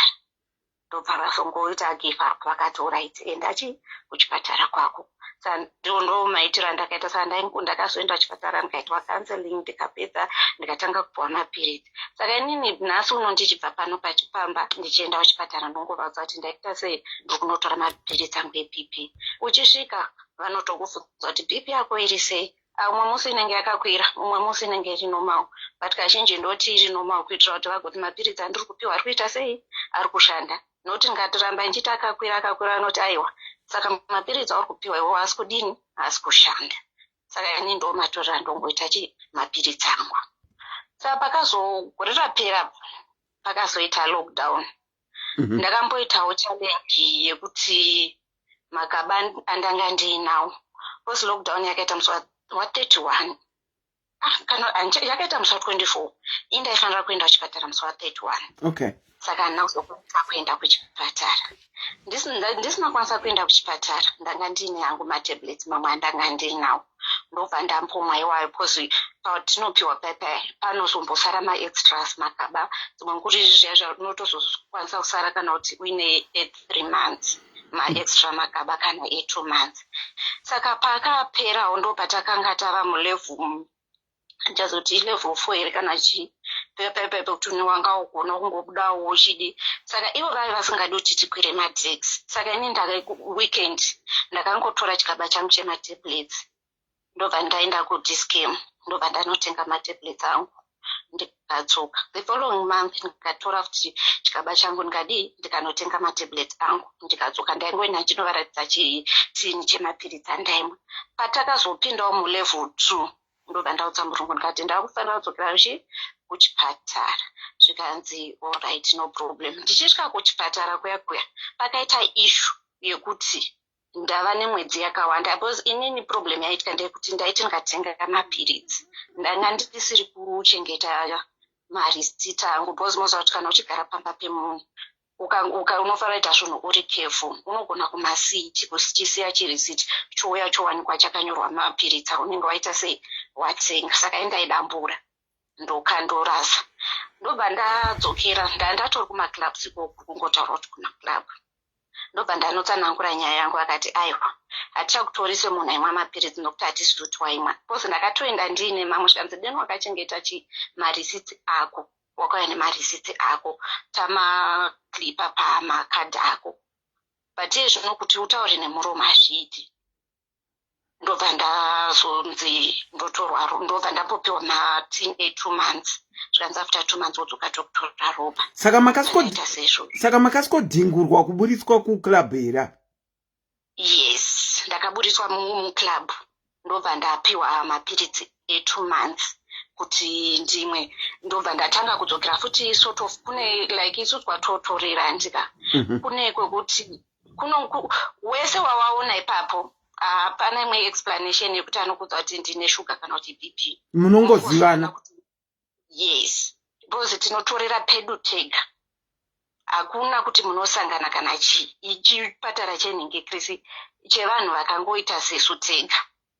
Saka ndakazotanga kunge ndakuenda futi kuchipatara ndichienda kuclinic, vanokuti kuclinic chero iri hospital zvayo. Saka ndaingoenda kuclinic ndichienda clinic. Maresults angu paakazobuda ndobva aonekwa kuti aiwa handinambogara ndaita sei ndadefaulta, ndaichitorera mapiritsi chichi, ndobva ndatosonze zvoni maresults ako abuda akanaka. Takukudzosera kuclub. Yes, takukudzosera futi kuclub. Ndobva ndadzoserwa kuclub, ndobva ndapiwa mapiritsi ariko iko zvino akaitira ihombe zvaro but idiki mbichana pana taipiwa before. Saka ndobva iapa kana muchiti pana taipiwa before, muri kureva kuti munoziva vakawanda stereki vari kungomwa tablet iroro, mese muri kungomwa tablet rakafanana? Anosiyana, masivira ndozviita anosiyana. Okay. Saka achisiyana kudero vamwe, I think pane macombination mamwe anenge aripo. Ini hangu evamwe handizivi, ini ndoziva angu. Because pandakatanga kumwa paipai, inini ndaimwa ka1 manheru, anenge angari true. Andaimwa ka1 manheru, but vamwe vaimwa kuseni nemanheru. Vamwe kuseni nemanheru, but inini kweko handinambosvika, ndakange ndichingomwa 2 angu manheru chete. Saka patakazochinjiwa takupiwa 1, yanga iri combination yeayo ataimwa before. Saka iye zvino futi pakachinjwa mamwe, iye zvino randoziva ratakupiwa rinonzi LTD, ndiro ratakumwa iko zvino idiki mbichana pane rataimwa before. Alright. Ende vari kuti rakati simbei kudarika rataimwa before. Okay. Saka iye zvino futi pakazoita lockdown patakanzi tiri mulevel 3, ndobva pazomboita futi ishu bozi varungu vanenge vasingadi kuti tinge tichienda kuzvipatara, vanenge vachiti munonounza corona mudzimba dzavo. But caller, hold on. Before corona, maienda here kuzvipatara kwacho? Before corona ndaenda, handinamboita any issue. Ndaingobva kuti ndinotora mapiritsi angu eBP. Okay, all right. Yes. Akatanga achizviramba, akangozozviaccept. Bozi ndakamuudza airamba achiti chii?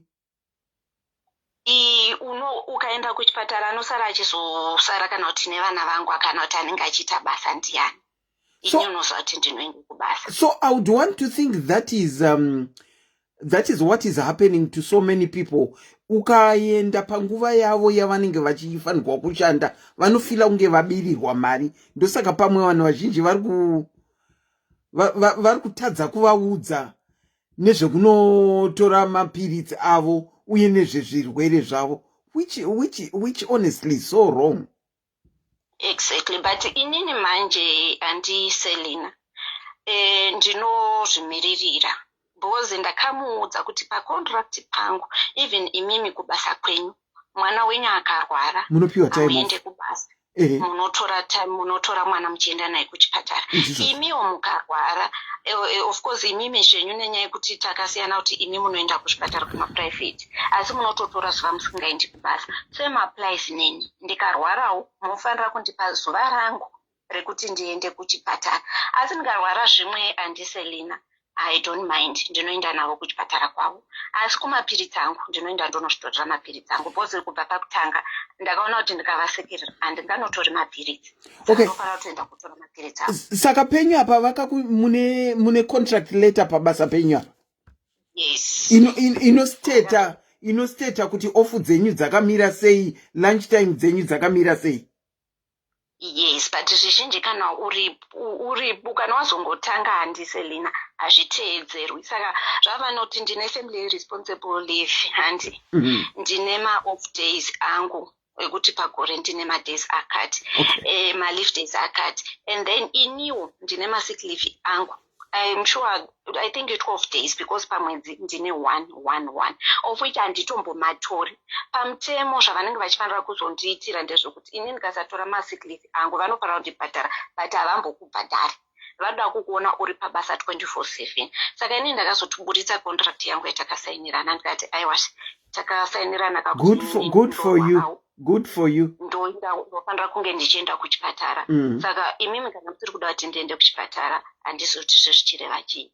Of course kana corona yakakwira handiselina ndega ndonyatsokuona kuti apa corona yakadini yakakwira zvenge zvichiriskawo futi chini life yangu. Saka handizoi ndiwo sepapa this year. Pane panga pakakwira corona apa. Pane pavakaenda handimoona kuti ivo vanoenda kumaholiday avo vachiita zvavanenge vachiita asi iwe unenge uchingonzi gara pamba. Saka iniwo pavakabuda vachienda it was on Thursday. Inini matablets angu ndaifanira notorwa ropa like next week handi ndobva ndaenda this week iri Thursday ndobva zvikanzi vakurumidza kuuya kuchipatara kwacho ndikatovanyepera ngati ndiri kuda kuenda kuCape Town. Ndiri kunoshandira kuCape Town for 3 weeks. Saka ndauya early kuti mudini nditorwe ropa ndisati ndaenda posa handisi kuda kudefault. Ndobva ndatotorwa ropa ndikapiwa matablets angu. Ivo pavakazodzoka havana mbosa kuti ndakaenda kuchipatara. Saka zvinhu zvangu iko zvinosvotori up to date. Saka ikete ndimouse game kai. Exactly, because ukada kuteerera zvose zvavanotaura vanoita zvinhu zvinongovapa advantage ivo kwete zvinova advantage. It looks like kazhinji kacho ndo zvazvinoita. Saka as long as uri mumakitchen ukasazvimirira ukangoti yes pazvinhu zvese iwewe ndiwo like kana uchitora mapiritsi unosara uri panguva yakaoma. Wow. Iwewe saka kazhinji inangu dzimwe nguri mafungira andotombozozviita like isusu vanhu vanotora mapirizi handi unotozomboona kuti sometimes kutoita kushanda uchibva kumba zvinotombori nani nokuti zuva rako rekutora mapirizi hapana nongokubvunza unongomuti ndarwara hapana panomboti uya kubasa iwamudza kuti uri kurwara uri kumba. Asi masituation sometimes ndo anotikonzera futi kuti tinge tichiti toda kushanda tichigara pabasa. Yeah, you save quite a lot zvana bus fare izvi kabanga nemari dzekubhadhara renti. Saka kugara pamurungu kugara paunoshandira kunenge kwakanaka. Wow. Saka ndo masituations atodini ma-advantage atenge tinawo but ma-disadvantage waye pese paunobuda kuda kunotora mapiritsi ako unotanga waexplaina kuti ndadai. Asi nini zvangu iko zvinondongomudza kuti ndoda kungomuti unongozokumbirawo zvepamutemo asi hambo kuti aiwa kusaenda unongomudza like kana chinotora next week ndomuudza sanhasi musi weThursday kana kuti musi weFriday kuitira kuti kana ainga asina zvaanenge aronga kana kuti pane zvaanoda kuronga anenge aine time yekuronga kuti uyu kana asipo saka musi wakati wakazoda wakadai. Chaasingadi ndechekuti ungozomuudza kuti mangwana ndiri kunotora mapiritsi aiwa ipapo musumudzana. Izvo zvinenge zvakashatawo. Iwe munhu paunobva kuchipatara let's say waenda nhasi unotopiwa appointment yedate raunoziva. Saka unofanirwa kugara wangoudzawo munhu waunoshandira kuti musi wakati ndiri kudzokera mati imi munoiza kuti blood pressure musi wakati ndiri kudzokerawo kublood pressure yangu 1 week before the time comes womuyeuchidzawo kuti musi wa20 inini ndinenge ndichidzokerawo kuningirikini kunotorwa blood pressure yangu nekuonekwa kuti zvakamira sei. But zvakaoma zveshuwa ndiri kutozvoona kuti zvakaoma but tichapedzera taakuencourageana kunonyepa kumabasa uku kuti zvinhu zvifambe way. Ameno kuti todi. Thank you so much. Nokuti ukasanyepa andiselina ka zvimwe zvinhu hazvibudi kwete kuti unonyepa nekuti unenge uchida kunyepa. Unonyepa nenyaya yekuti chinyi situation yaunenge uri ndiyo inenge yakudini iri kukufosa kuti udaro. Nekuti zvafana kuti vamwe zviri easy kuti vanhu memuchiti taurai zvamuri munhu ngaataure zvaari. Vanhu tenge tichitoda kutotaura kuti ndiri zvakati handi asi zvinhu zvaunosangana nazvo ndo zvinonetsa. Zvavana iko zvino andiselina kudhara vanhu vaimanikidziwawo zvaitokutuma kuti vanhu taurai kana une chirwere taura nenyaya yekuti izvoni kwanga kusina mapiritsi handi. Saka vanhu kazhinji vaiti munhu akarwara kuchirwere ichi, vanhu vazhinji vaiti izvoni munhu aroyiwa. Ndosaka vanhu vaiti taura zvauri kuitira kuti vanhu vasapedza mari vachienda kun'anga kumaprofita vachiti waroyiwa iwo uchisiya. Kola, muchitotaura ipapo nhasi I got 3 people who called me to say kuti vari kufunga kuenda kun'anga, vakabatwa kukliniki but vari kufunga kuenda kun'anga kunopiwa mishonga iri kufungirwa kunzi ingavabatsire paHIV rather than kunoenda unotora mapiritsi.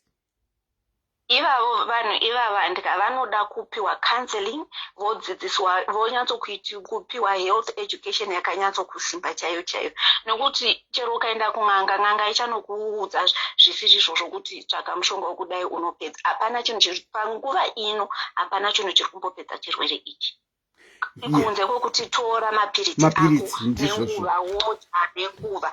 Kuudza munhu andiselina kana ndada ndinoudza, asi kana ndisina kusununguka nekuti unenge uchiziva environment yauri nevanhu vaunorarama navo. Ndine mwana wavatete vangu inini akabatwa chirwere ndandambochibatwa. Ndokubva atiwo kamuzvati kuzvipatara kudhara zvezvekumusha izvozvizvi vanhu vaingonzi udzai vanhu kuti vazive handi. Iye akaita izvozvo, akatora that decision akati ndaudzwa kuchipatara kuti regai ndiite sei ndiudze vanhu.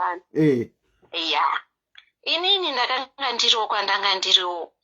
Munhu wese aiti akauya anga asina kunzwa nyaya iyoyo, aingoudzwa kuti munoona nhingi uya akazobatwa chirwere, murume wake aihura zvekuti iye zvakazodai handi. Saka inini ndakabva ndapika zvinhu zvakawanda ipapo kuti no, kurati inini ndikazodaiwo ndichange ndakuitwa seizvizvi. Uchange wakuitwa dizeti chaiyo.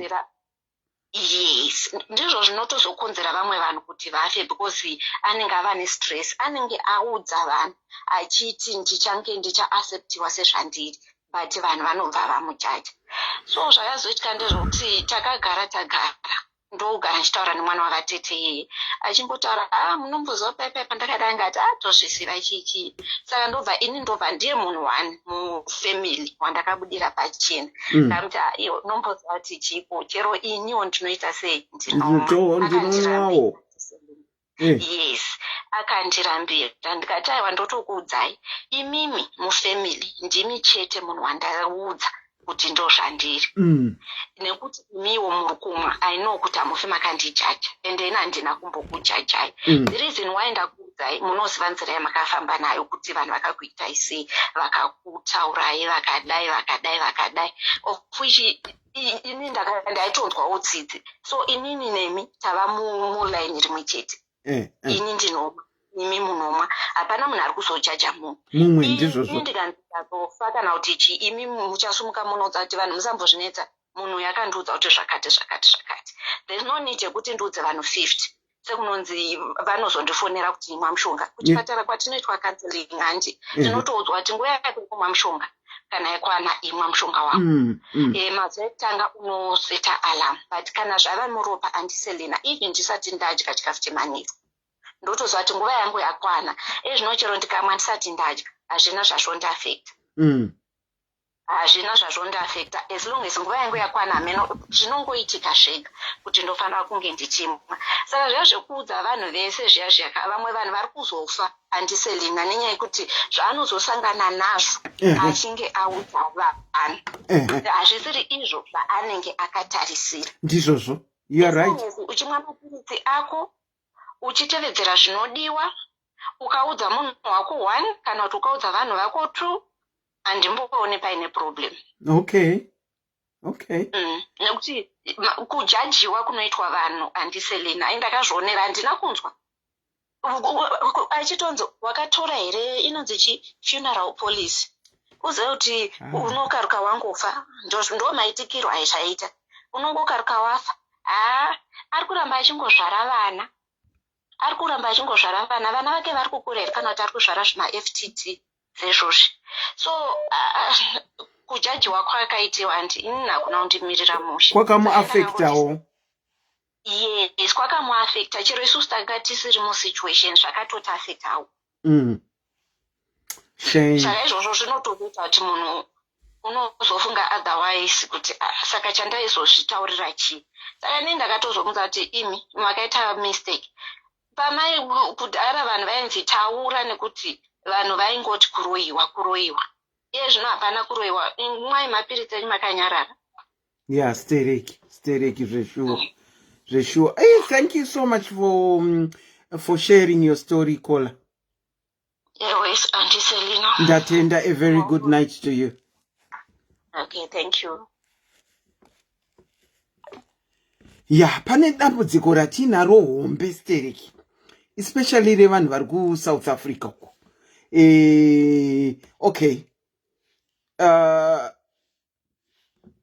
Just a minute. Tina Kola watakadhila naye last week. Akataura nyaya yake. She's one of the two vakati cheme ndikazoswitcha to video. Evo ndeipi? Maswera sei? Taswera mapedza kudya?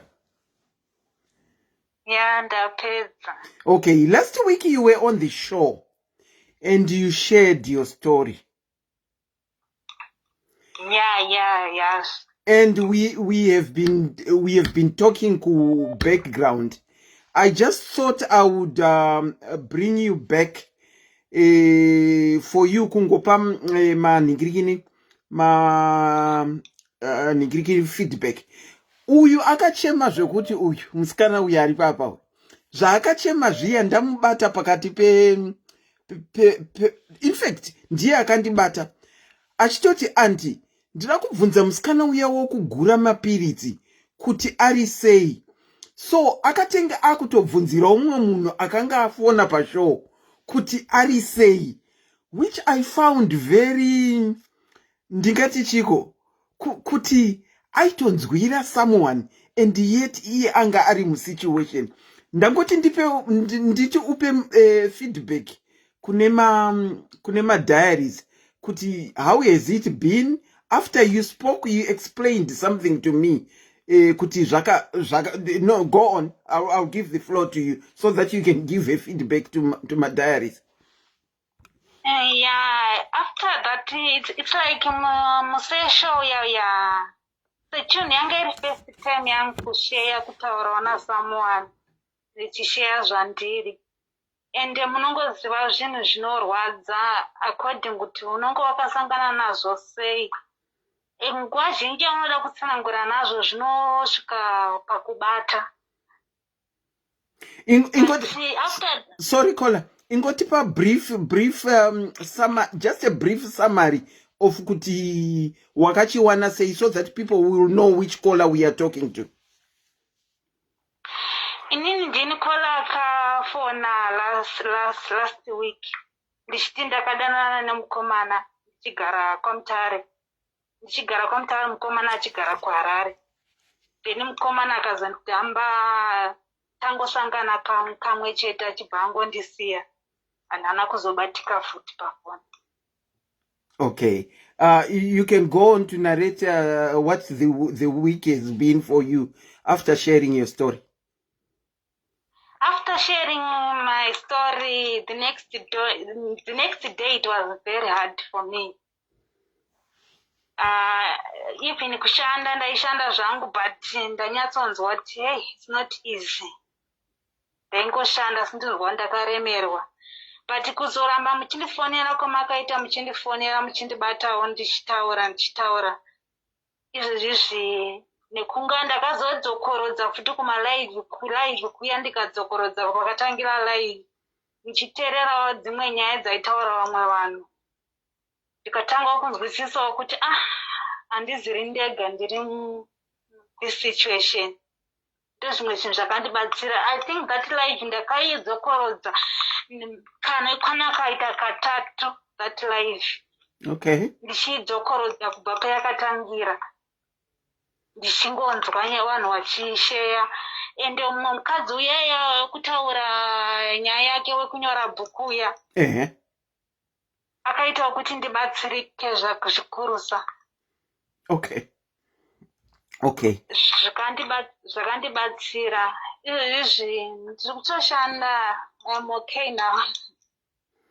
Yeah, although we said it's going to be a journey, it's not something chekuti chinongoerekana chati wa, but through mukutaura nekunzwa vamwe vanhu vachitaura nekuwana munhu waunotaurira naye zvinobatsira. And what I liked about you is you even went on to ask one of the callers kuti ari sei wakutombokanganwa yako story yawaiti washare but zvasara zvikandinetsa, but you went on to ask mumwe munhu kuti ari sei. So I thought I would just bring you back to the show kuti ungopa update. Thank you so much. Tinoramba tichibatana kuseri. Alright, Auntie Selena, this show is so helping. Zvinotibatsirawo kuti tisimudzirike nekuti ini ndichitarisa neage yangu zvinhu zvinondirwadza kuti kungoti nepandichiri. Kuti uchiri mwana mudiki stereki. Yeah, dzimwe nguva ndikazvifunga zvinosvika pakumbondibata nekumbondidii. Yeah. Anyway, tinoramba tichingobatana kuseri. I thought you'd just come and give an update from last week. Thank you so much. Take care. Okay. Okay, thank you, sir. Good night. Bye. Good. Okay, let me... Oh, hanzi nhasi handina data wekugura matablets, hanzi nhasi handina data. Oh. Wow. Dai anga ane data aiuya achikutaurira story yake oga. Let me try and call back this number. No, tambotaura now. Tataura now. The number to call is pinned at the bottom. Toita sei wedwe, tobatsirana sei ne situation yatatoona irungotaurwa na caller after caller after caller yekutadza kuudza varungu kuti uruda kunotora mapiritsi. Last caller ataura kuti akatovaudza kuti ane BP, saka anoda kupota achienda kunotariswa BP yake yakamira sei. Tochirizota to that here. Kana kuti tine right yekufanira kunge tichienda kuchipatara. Tobatsirana sei? Ndinokuchingamidzai pachirongwa kola makadii zvenyu? Tripet makadiwa. Tiripo muri kufamba nacho chirongwa here ichi? Ndiri kufamba nacho chirongwa but ndakambofona last week but pane zvandoda kungotinhira zvambotaurwa. Makamboshaya tsinhira yenyu, tsinhirai. Pane pamataura kuti mapiritsi yatinogona kuchinjirwa each and every time, which is true because inini I remember muna April ndakaenda kumablood angu muri muna March. Okay. Ndichibva ndanzi ndinodzoka muna April kunotora results ndichidzokera futi kunotora tablets. But I was already in the club, but because ndandatorwa blood that time, ndaifanira kudzokera kuclinic. Skandachika kuclinic uku, there was something wrong with my kidneys, but it was not that bad. Okay. But neso chakangoti, there is something wrong with your kidneys, you have to drink lots of water. Pamwe mapiritsi atiri kukupa, so we are going to change your tablets tichikupa mamwe mapiritsi. Okay. Saka makatochinjirwa matablets? Ndakatochinjirwa matablets because pane zvavakenge vatoona makidneys angu kuti mapiritsi andainwa they were not good for me. Okay. Yeah. That is my worry with vanhu vari kuwana mapiritsi avo achiuya nebhazi kubva kunikirikini. Kuti they are not getting tested kuti zvakamira sei. Vari kuramba vachimwa mapiritsi kabanga asingasatoenderane nezvavari. That is worry. And I'm glad kuti mafona ini muchiti inini makatonochinjirwa vapika kuti makidneys zvinenge zvisiri kunyatsoita zvakanaka, saka vaida kukupai mapiritsi anoenderana nezvavanga vapika ipapo. Imimi pamakauya last week mune dambudziko rekubuda here? Rekubuda kunotora matablets. Inini ndichitanga zvakaitika pandakatanga because ndakatestwa muri muna February. So I think it was first week of February pandakatestwa. But that month also apart pandakatestwa ndakupiwa matablets there and there. Ndakapiwa date rekuzodzoka muri muna February imomo. Okay. Saka ndaishandira maIndia. Saka ndakazoona kuti process is gonna be long for me. What am I gonna do kubasa kuti ndichavaudza kuti chii kana ndakubuda. Saka what I did, ndakangonyebera murungu wangu kuti you know what, inini ndoda kufambira zvinhu zvecitizenship yemuno muSouth Africa. Ndozvandakamita. Okay. So it's gonna be like anytime I will be going out. So I will let you know pandinenge ndakudaita sei. Pandinenge ndakuda kutobuda. Yes, saka ndaigona kuti ndatonzi ndiuye pane mapapers ari kudiwa kwakati ndoita sei ndobuda, because for the first days pandaipiwa mapirisi ndaifanira kuenda each and every month. I think ndakaita 3 months ndichipiwa mapirisi e1 month because vanenge vaida kunyatsoona kuti uri kunwa here. Saka after 3 months ndobva ndafinge ndapiwa e2 months. Saka zvakazoitika kwandaishanda uko handira kuzonyanya kugara. Ndakumwa mapirisi ndakabva ndachinja ndaenda saka kwandandachinjwa uku ndandakushanda like Wednesday to Sunday, ndaisashanda Monday and Tuesday. Okay. Ndakaita like madays andaipiwa kuclinic they were between Monday and Tuesday. So ndaikwanisa kuenda unoita sei kunotora mapirisi angu, but basa ikoko futi handina kuzokushanda zvakanyanya. Ndobva ndazouya kwandiri kushanda izvezvi kunoku. Saka ikoko muri kuzvifambisa sei? Saka kunoku inini havatomboziva kuti ndinoita sei. Ndiri pachirongwa varungu, they are white, varungu chaivo chaivo. Okay. They don't have a problem yekuti ndinofanirwa kubuda. All right. Ndinotaura kuti I'm not feeling okay. Ndikuenda kupi? Like zvataurwa another caller angachiti unogona kuti kuenda for family planning. For me ndakavaudza kuti ndinenge ndichienda for family planning for every 3 months. So vaitondibvunidza nyangwe ndikangokumbira ndokuvaudza time iripo kuti musi wakati ndikukumbira kuita zvakati ndinongobuda. Like now inini mapirisi angu ezvinezvi ndakajoina club. Ndakatanga kutora mapirisi angu ndotorera kuclicks. Saka ndinoenda every 2 months. Okay. So clicks yandinotorera like ndowanzopiwa daily during the day, like Friday ndobva ndofanira unocollecta mari. Like last week I received an SMS ndofanira kucollecta this Friday my tablets angu. But ndareceive SMS zvinotoreva kuti mapirisi angu atopa nzvimbo. Saka handina kumirira kuti ndizonomatora this Friday. Ndakangoenda kuclicks kwacho musi weSaturday, ndakatonomacollecta musi weSaturday ndangovadatsa SMS even though date rangu risati rasvika. Saka kana wapa club une advantage yekuti akanga aiswa kwana clicks ikoko kunogona kunomatora any day. Yeah, inini ndinotora any day. Ndogona kutotora before date racho randakanyorerwa kana kuti because paSMS panoya pachiti like SMS yakauya kwandiri yakati ndofanira kucollecta matablets angu musi wa23 September. But handina kuenda musi wa23 September. Ndakaenda last Saturday, I don't know kuti date right ichi. Because 23 hasati akwana pandakakwanisa unocollecta. Ndinongonocollecta every weekend. Okay. Because ndobva ndokwanisa kuita sei pandinobuda they don't have a problem. Kuclicks andinotorera havana problem nazvo. Okay. Ndinongoenda ndonotora like ipapa pandinotora ndichazoenda kumablood next year muna March. Next year muna March ndopa munoenda kumabloods. Apa ndikuenda after like apa ndakatocollecta September apa ndichazodzokera futi muna kunocollecta muna November. Okay. Munogara kupi kona? Muri muJoburg? Yes, I'm in Joburg. Muri kuenda here kuIT? Ndikuenda. Makatotenga tiketi? Aiwa, ndisati zvangu. Tokuisai miheti? and you say pamwe like.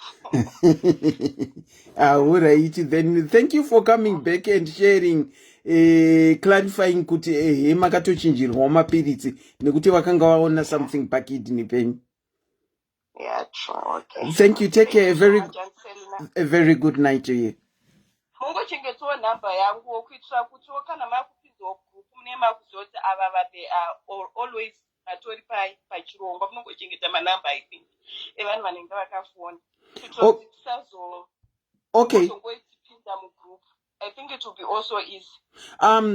Handidi kupromisa kuti ndinochengeta nekuti ndikakurakidzai nhamba dziri mufoni mangu umu nemameseji ari mufoni manguka zvinotinetsei, but tikange taita grupu tichaisa linki papage and then vanhu vanongojoina, but tichange tichisvika panzvimbo yekuvheta kuti tione kuti tiri kufamba munzira imwe chete here tese. Hatidi kuzoti nekuti pane vamwe vane syndrome yengojoina magrupu kungonzi grupu atomo, kungonzi grupu atomo, ndo zvatisiri kuda izvozvo.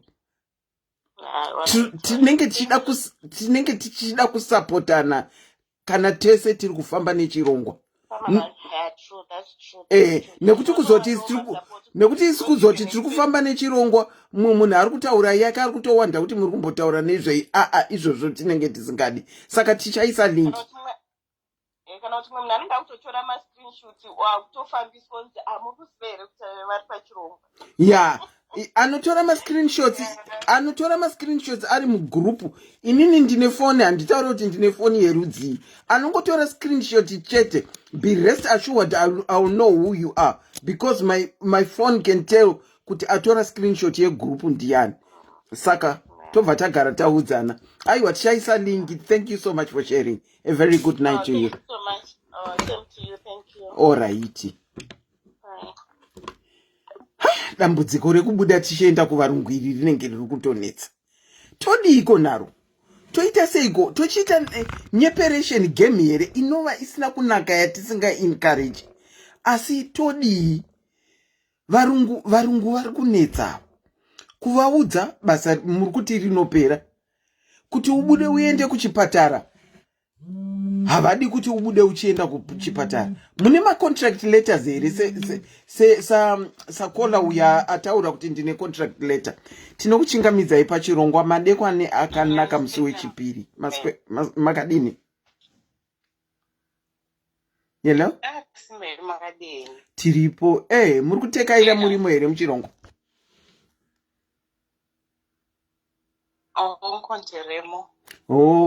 Taura yenyu story yenyu tione sana. Sorry? I had 2009. Nditori kuZimbabwe. Ndendobva ndabuya muno South Africa 2012. Mati makabatwa muri kuZimbabwe? Pandakauya ndakabva. Sorry? Mati makabatwa, sorry, network yenyu nembenge iri kuita ichikata. Mati makabatwa muri kuZimbabwe? Ndakabatwa 2007. All right. Ndinobva ndatanga kumwa mushonga 2009 ndakanga ndichirungu. Okay. Then ndobva ndazouya kuSouth Africa 2012. Okay. Then ndakapiwa tsamba ndakapiwa vanoda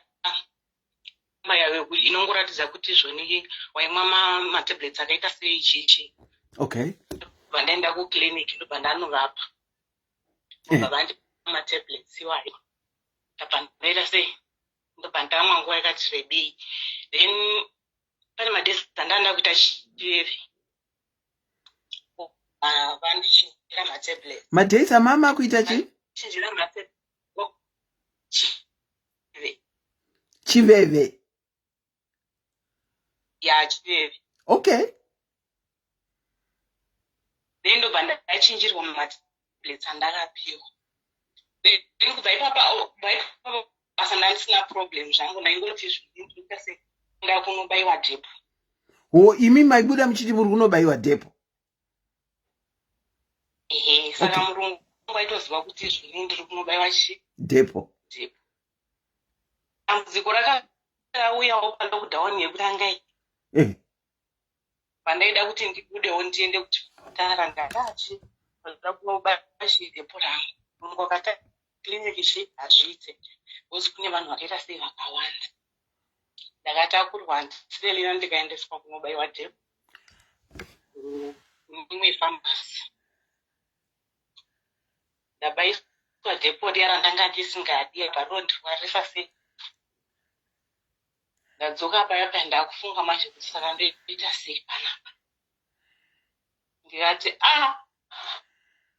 murungu kwanzi izvoni pane rori riri kuenda riri kutakura zvinhu ndakumusha saka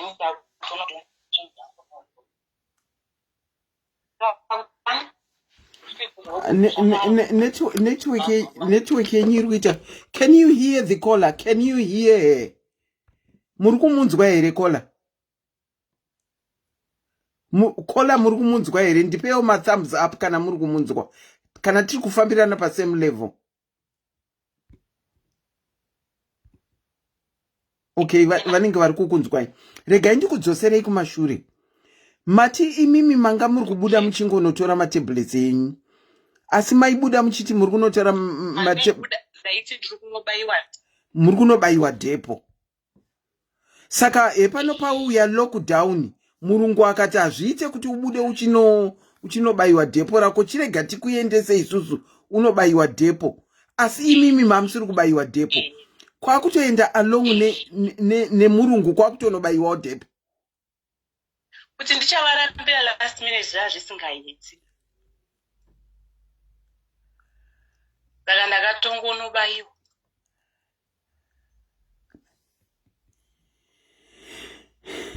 Kubva madii paya. Atadzokapo paya ndakuchifunga manje kuti ndodii. So ndakabva ndatongovaudza futi kuti izvoni sisi wangu wandisendera message yekuti izvoni pane kola munokwanisa kumuvha pamuri here kana kuti ndokukatai ndokukolai back vanhu vari kuti iri kubreaka of which I think ndizvozvo. Regai ndikukatai ndikukolai back. Right. Okay. It's getting worse. It's getting worse. I'm calling back the caller.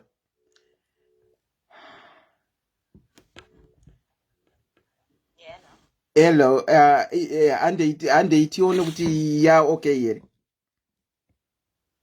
Yeah, makundinzwa here. Zvinenge zvaanani.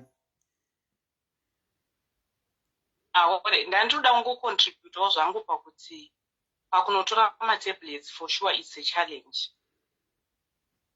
Vamwe vanhu vazhinji vanozopedzisira vadefault. Okay. Ini ndakatozosvika pakutonyepera murungu ipapapo ndabva kunobayiswa dhepo ipapapo ndakufunga manje dheti rangu kuti saka ndoita sei. Abva ndatomupinda neyekuti izvoni murungu sisi wangu wandiudza kuti izvoni kune tiraki riri kuenda kuZimbabwe. So ini ndakunotumira zvinhu zvangu mai vangu hawana chikafu ndakunotumira zvinhu.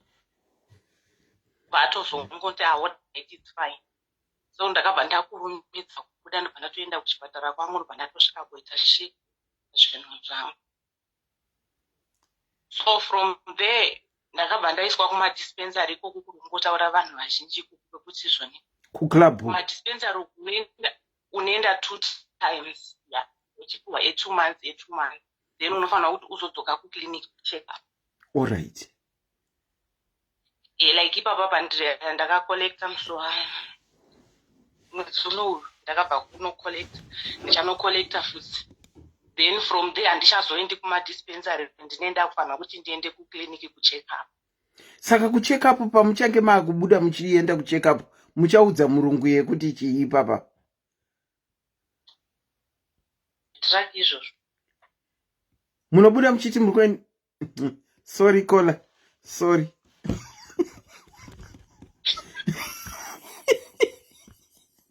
Munobuda muchiti muri kuenda kupi? trake kunotumira grocery kuzimbabwe. Iye manje zvekuzotenderera haso. Asi zvekukliniki necorona iyi, mazuva ano inani stata hatodi kuzvinzwa kuti kumagovernment iko kumagovernment clinic kana kumagovernment hospital kune vanhu vakawanda corona chichi. asi ivo vari kubuda vachienda kwavo kwavari kuenda. Vanobuda. Komana. Yeah. So ndangoti nditsigirane zvangu nevanhu vari kutaura nyaya yekuti challenge pakubuda zveshuwa. Pamwe pachona zve zvakatongooma kuti unotomboita stress yekutadza kuziva kuti saka ndoita basa uri kurida utano huri kurida.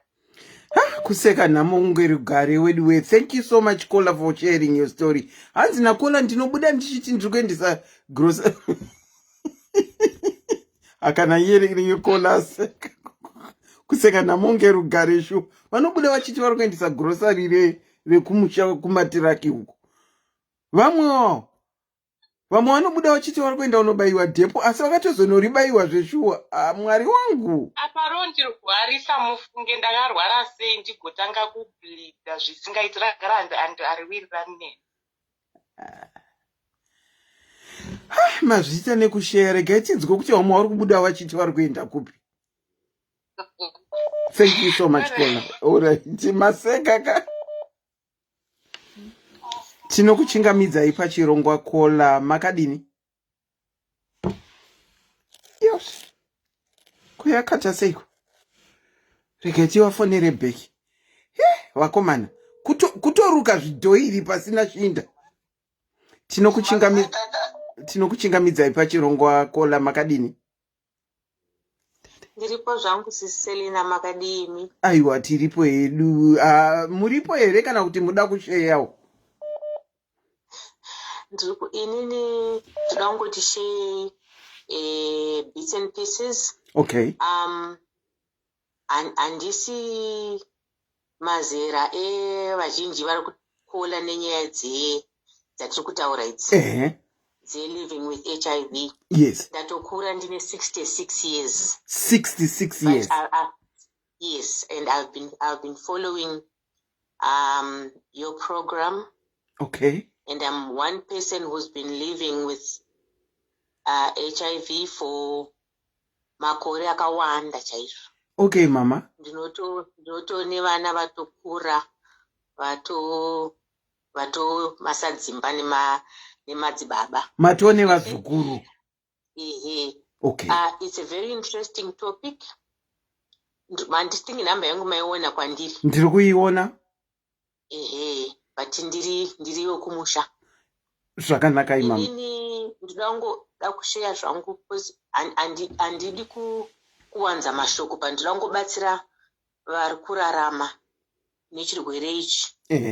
Kuti we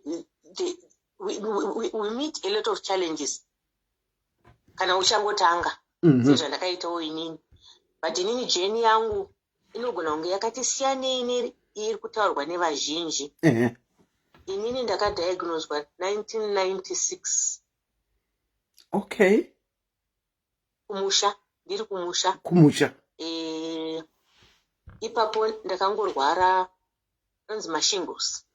Okay. Ndoedza munoti yeps anditi. Ndodavira kuti zvimwe zvete handizivi. Side remusana reseri. All right. Handambozwa kuti zvauya zvabva nekupi, but nekuona mafambiro aita baba vekwangu zvakangoratidza zvega kuti ndokwakabva, nekuti handina zvimwe zvandakambonye ndabata-batawo. All right. Zvakangonanga ikoko. Vana baba venyuava vekara vaingobuda vachienda tichingonyarara. Ndizvozvo. Vachingouya vachizora. Tichinyarara zvedu. But yakazosvika nguva yekuti ndakarwara. Icho zvandokutaura kuti ndakaita mashingles. Ndakarwara Selina. Wow. Ndopa handakuenda kuchipatara.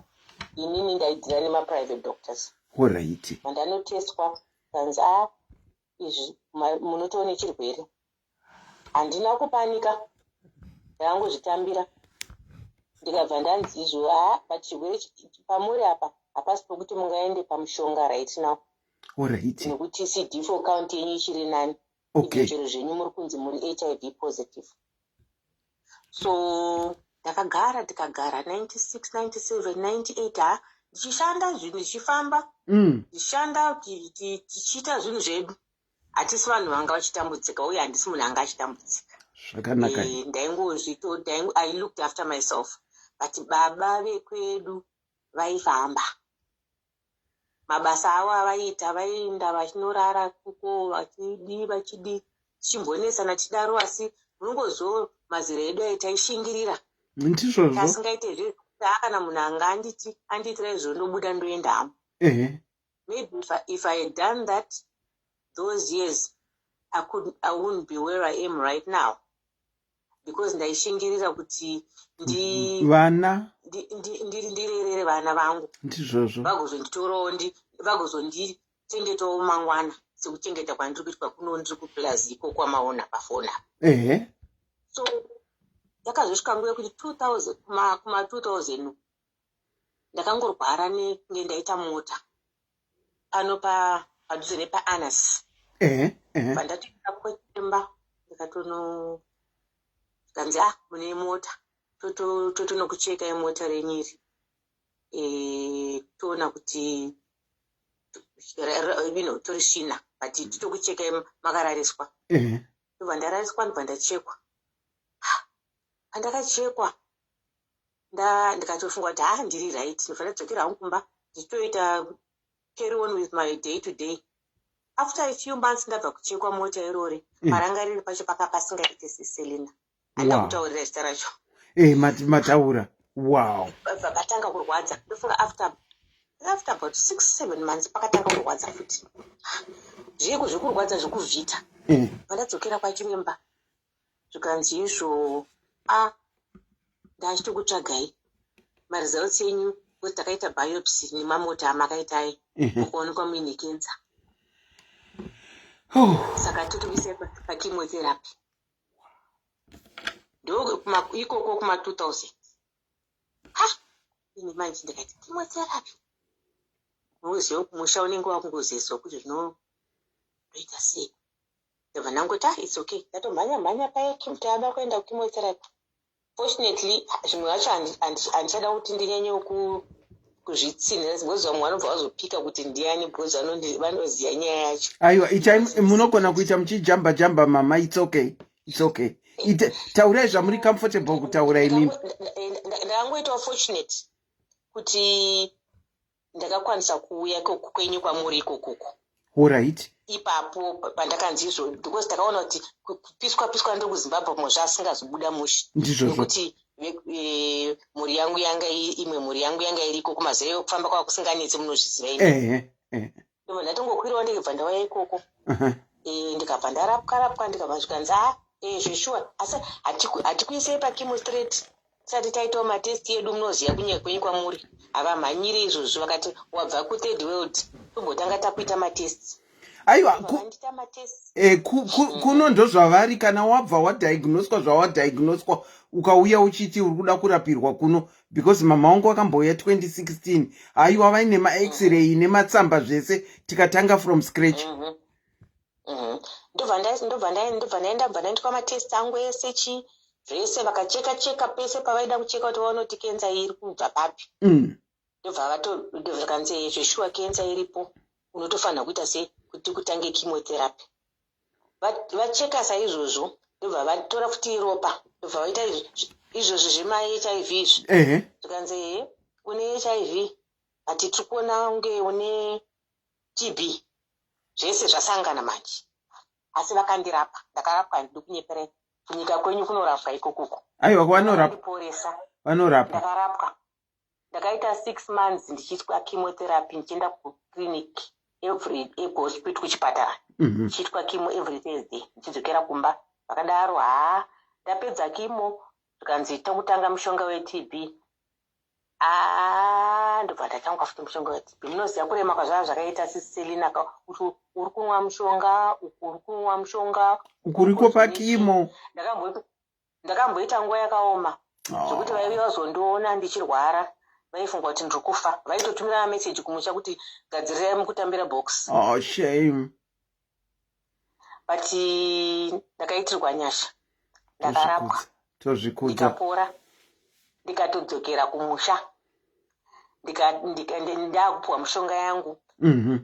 Ndaiti mazuva iwayo kwakusina zvimavhisa izvi, taingoti ukaenda kumusha uku wadzoka, waenda kukliniki wanopuwa mushonga yako. But ndakazoti ndakuitwa imwe test ndadzoka ikoko ikanzi izvo haizi TB hauinayo, iripo inonzi something to do with bacteria in the lungs.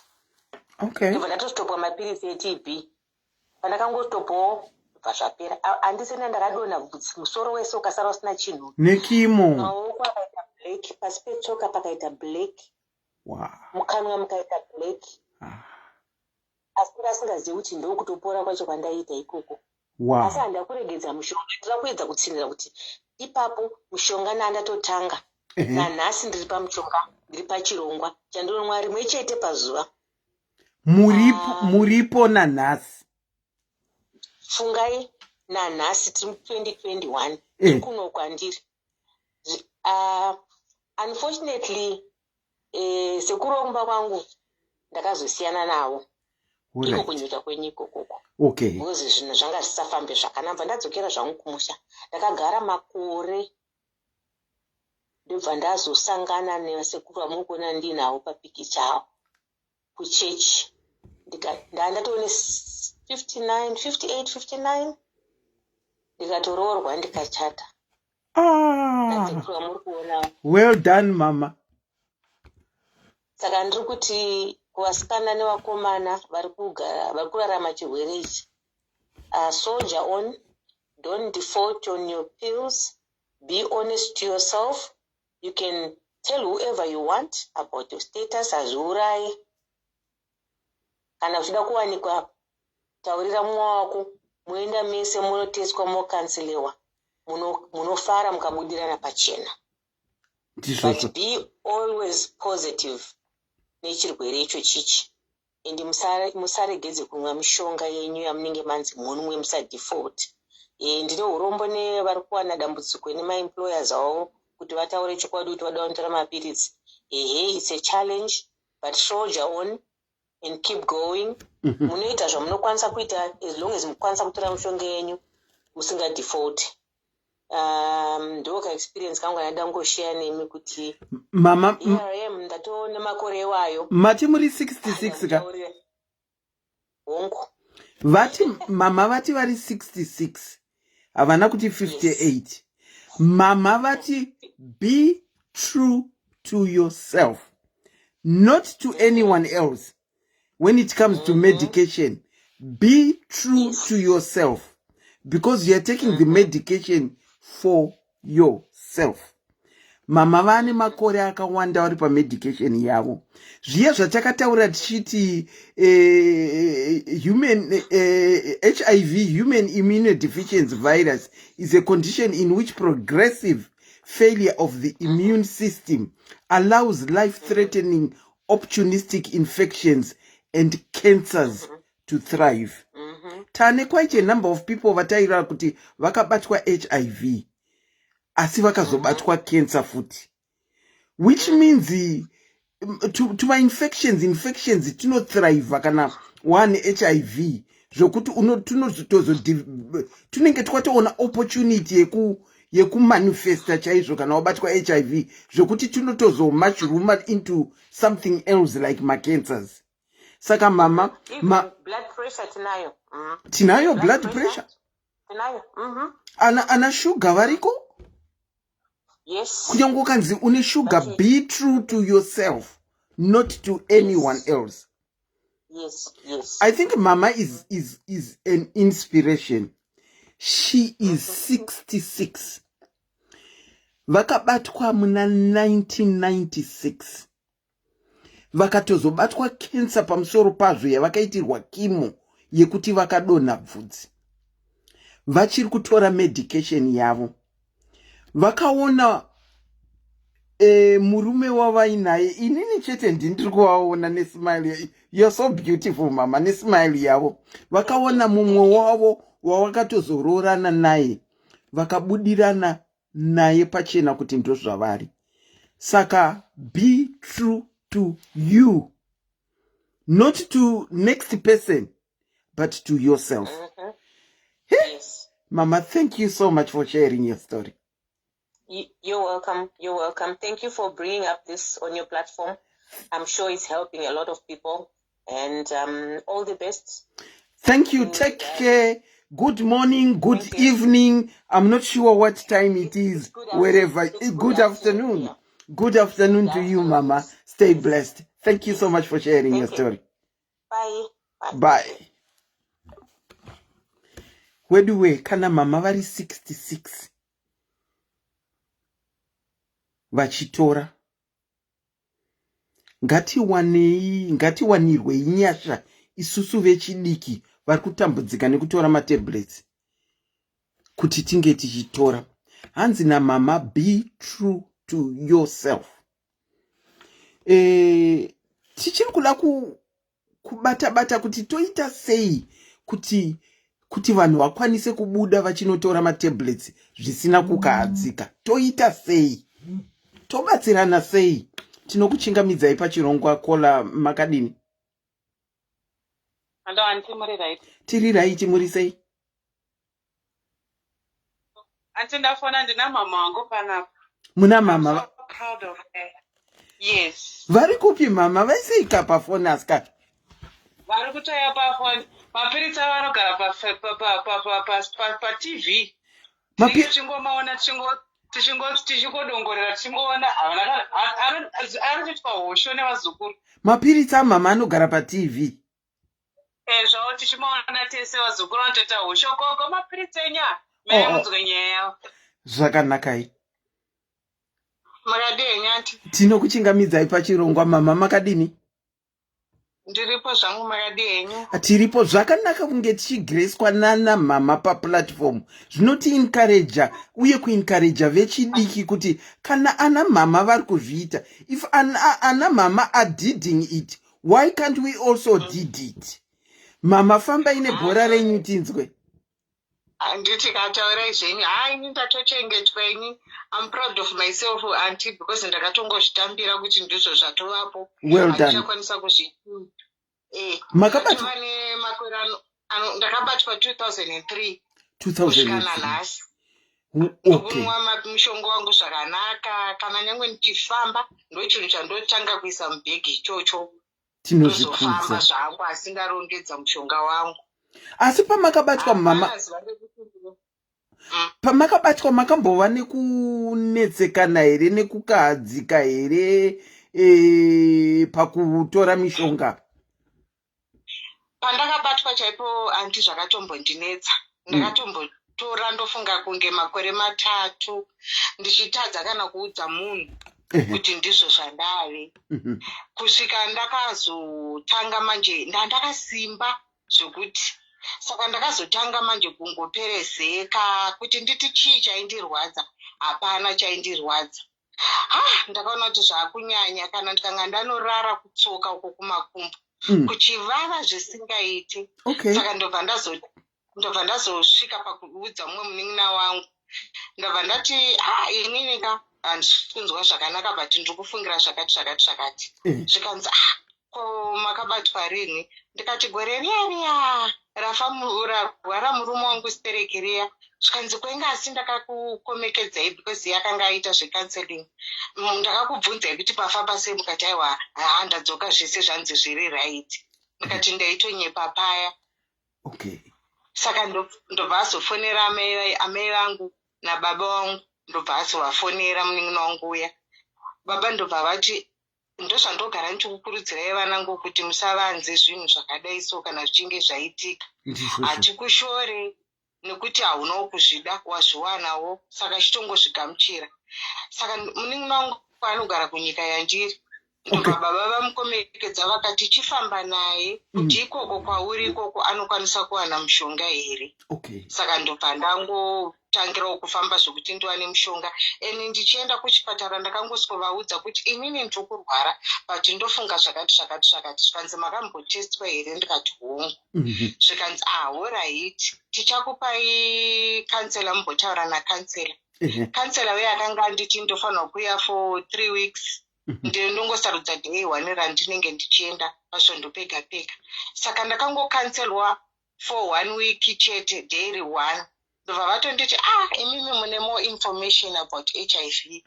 Saka chiitai sei, chiendai kuhospital chaipo munotanga kutotora mushonga, asi pamuchatanga kunwa first 2 weeks tarisirai kuti munorwara. Ndozvakaitikawo pa2 weeks idzodzo dzandakatanga kunwa mushonga.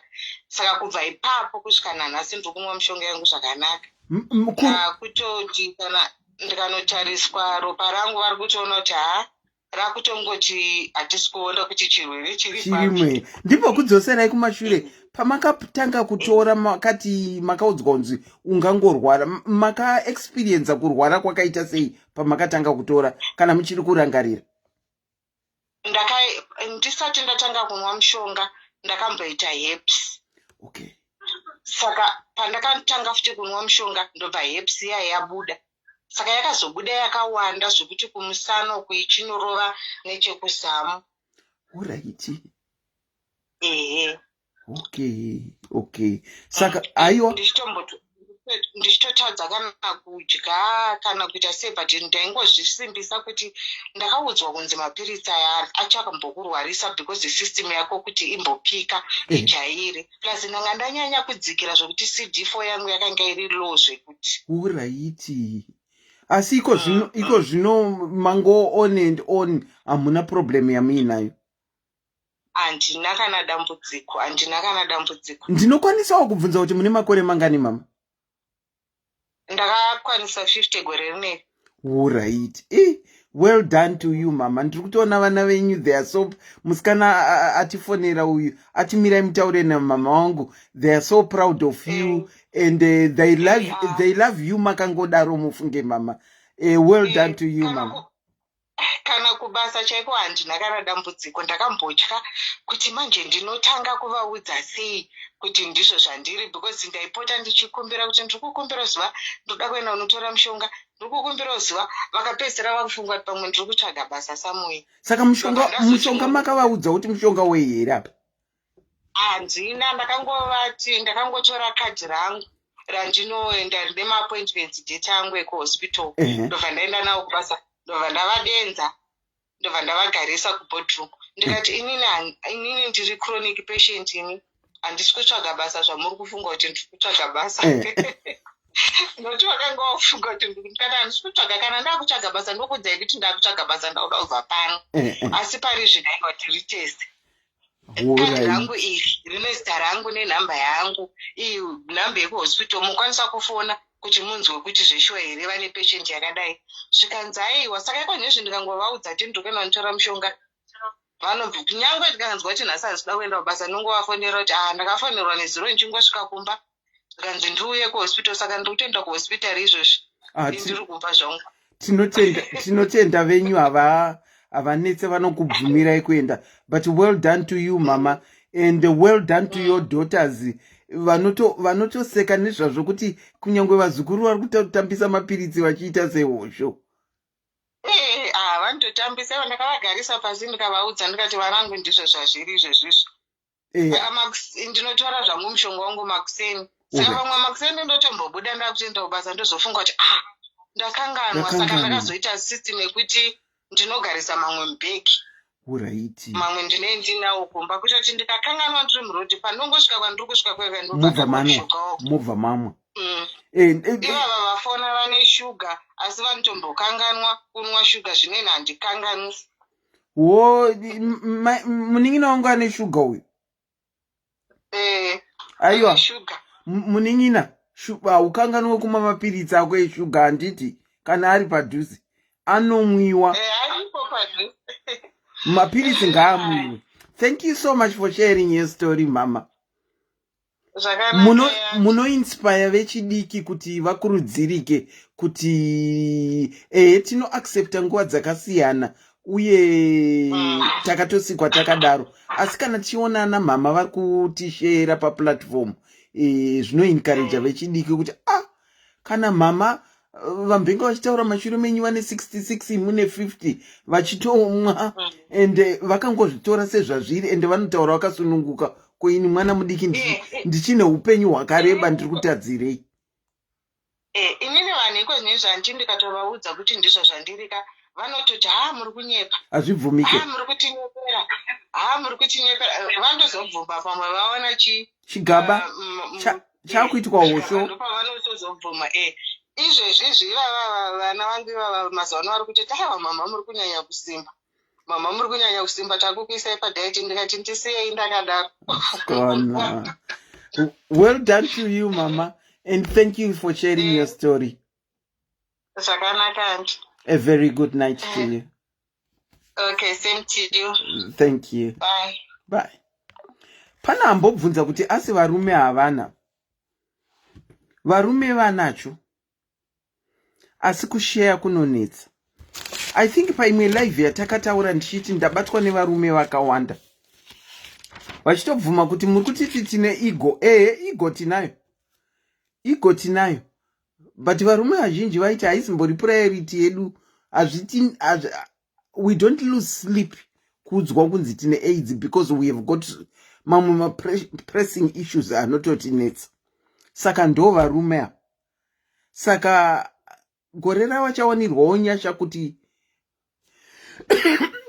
vashe vakurudzire abiya rume wavo vachauyawo. But handiti maona tambotanga tine vechidiki zvinotakuwana ana mama vakuya vachizosheyawo story dzavo. Saka ndo mafambiro azvo vachauyawo varume vachauya. Tinokuchingamidzai pachirongwa SIS MELLY's Diaries Living with HIV. Makadini? Hello? Kola? Kola wanenge wasipa. Kola wanenge wasipo. Regaiti try kuwafonera bekitiwe.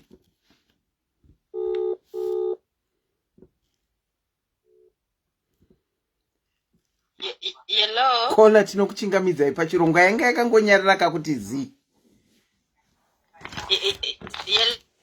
Ndiripo sisterina, antiserina ndiripo.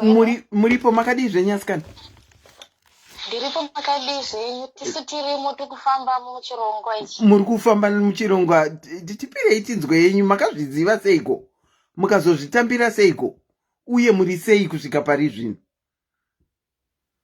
Inini ndakatanga kutodanana naye 1995. Ndiye akatondipa chirwere. 1995. Saka andabva ndambota zvevakomana handina. Iye wandakatongotanga kurora naye ndakandipa chirwere 1995. Kubva ipapo handazombodanana nemunhu because ndanga ndambobatwa STIs. Alright. Saka ndaingorarama hangu ndichingofungira kuti ndinacho mukuzati kudhara kuma 1995 ndakatsinga kuti taitya tonotestwa. But nokuramba ndichingorwara ndakumwa kuSouth Africa 2010 ndo pandakatestwa. Okay. Ndopandatochibatwa. Alright. Uye pandakazoenda andakapiwa mapirisi gore iroro ndakachibatwa muri muna August 2010. Zvikanzi CD4 count mazuva iwayo vanga vasingakurumidzi kupa mapirisi. Okay. Ndiri kuma 300 something. Alright. Saka ndakazotanga kumwa mapirisi 2011 yanga yakuma 240 CD4 count. But handina kurwara zvekurara. Ndakakurudza kuenda kunotestwa. Okay. Saka vanhu vazhinji vanotomboza kuti ndinoita sei ndinorwara. Munhu anozviziva remedu i1 munin'ina wangu ndevandakauku. Okay, vamwe vese havazvizivi. Saka pamakazviudzwa makazvitora sei? Ndakakurumidza kuzvitambira because ndaingoona kuti ndakamborwara nema-STIs nekungorwara kwandaingoita. Saka ndaingofunga kuti ndofunga ndinacho chete. saka handinambonya even kucounseling anamboenda nguva yakareba kucounseling bose zvinhu zvinji zvavaindibvunza plus ndairesearcha ndaiverenga zvinhu zvavaindibvunza mairesearcha okay saka pavaindibvunza ndakatoenda ndakatotanga kumwa mapirisi ndakutozva kuti chii chinonzi viral load izvo zvanga ndakutoziva saka pavaingondibvunza ndaingopindurawo akati saka ivo hauna need yekuti asekuye kuya kucounseling nguva yakareba ndakangoenda 2 times chete. Alright. Muri vamwe vaigoogle vaya? Yeah, ndaigoogle. Saka inobatsira googling kai? Saka ndakatanga kumwa mapirisi muna 2011 muri muna December. Okay. Kusvika parizvino ndiri kumwa mapirisi asi ndatomborwara kana kuita ndongorwara zviri normal mararo anongoita vanhu. Okay, hamumbokanganwa here kumwa mapirisi? Aiwa handikanganwa. Okay. Saka kune munhu ari kutambura kumwa mungade kumuudza kuti chi? Vanokangamwa vevai ini hangu pandakatanga ndaisisa alarm. But ndikufamba kwenguva ini handitomboisi alarm ndinongoziva nguva dzangu kuti nguva dzokuti dzikangokwana ndakutotora mapirisi angu. Okay. Saka kubasa uko hamuna zvinetswa zvamuinazvo here zvekubuda muchinotora mapirisi? Ini kubasa pandakatanga ndakangoti ndarwara. Ndikubva ndavati ndanzi ndine high blood pressure. Mune BP? Saka pandinongo saka handina kana problem pandinongobuda ndinongotaura kuti apangona ndikupinda kunotora mapirisi angu eBP. So ndinoendawo kunotorwa mablood kana chinoona doctor totadza kuti ndasi ndikunoona doctor.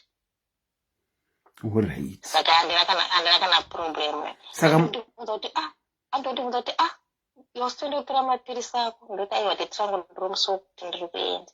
Asane ngachifungira kuti mapirisi eBP? Ndakango ndine high blood pressure. Alright. Okay. Wow. Munogara kupi Kola? Muri kuenda here kuHaiti? Ndiri kure ndogara Cape Town. Aiwa muri kure imi munotomirira dzeCape Town imi? Ndine 50 years manje ndakakwanisa 50 years muna May. Ndakakwanisa 50 years muna May. Kola voice renyu harizi ra50 vai? Uda undiona? Ndidairewo. Hello, Mune 50? Ndine 50. Kola mune shuwa nemakore enyu here? Ndakazogwa 1971. Ndine 50. Oh. Aiwa, you are looking. Vazhinji vanoramba. Yeah, you are looking so good. Even voice haritaure kuti mune makore iwayo. Okay, thank you so much. Well, take care Kola. Hatingorambai tingodaro mundima iyoyo. Tinosvika chete. Yeah, ndizvozvo. Thank you very much. Thank you so much and a very good night to you. Thank you. Okay. Vamwe wakaonerwa nyasha wedu. Kola hamborakidzike kunga ane 50 vazvigoni. Even kavoice one kasoft voice kanenge kemwana mudiki. Vakaonerwa nyasha. Tinokuchingamidzai pachirongwa SIS MELLY's Diaries Living with HIV. Makadiko aska. Hello?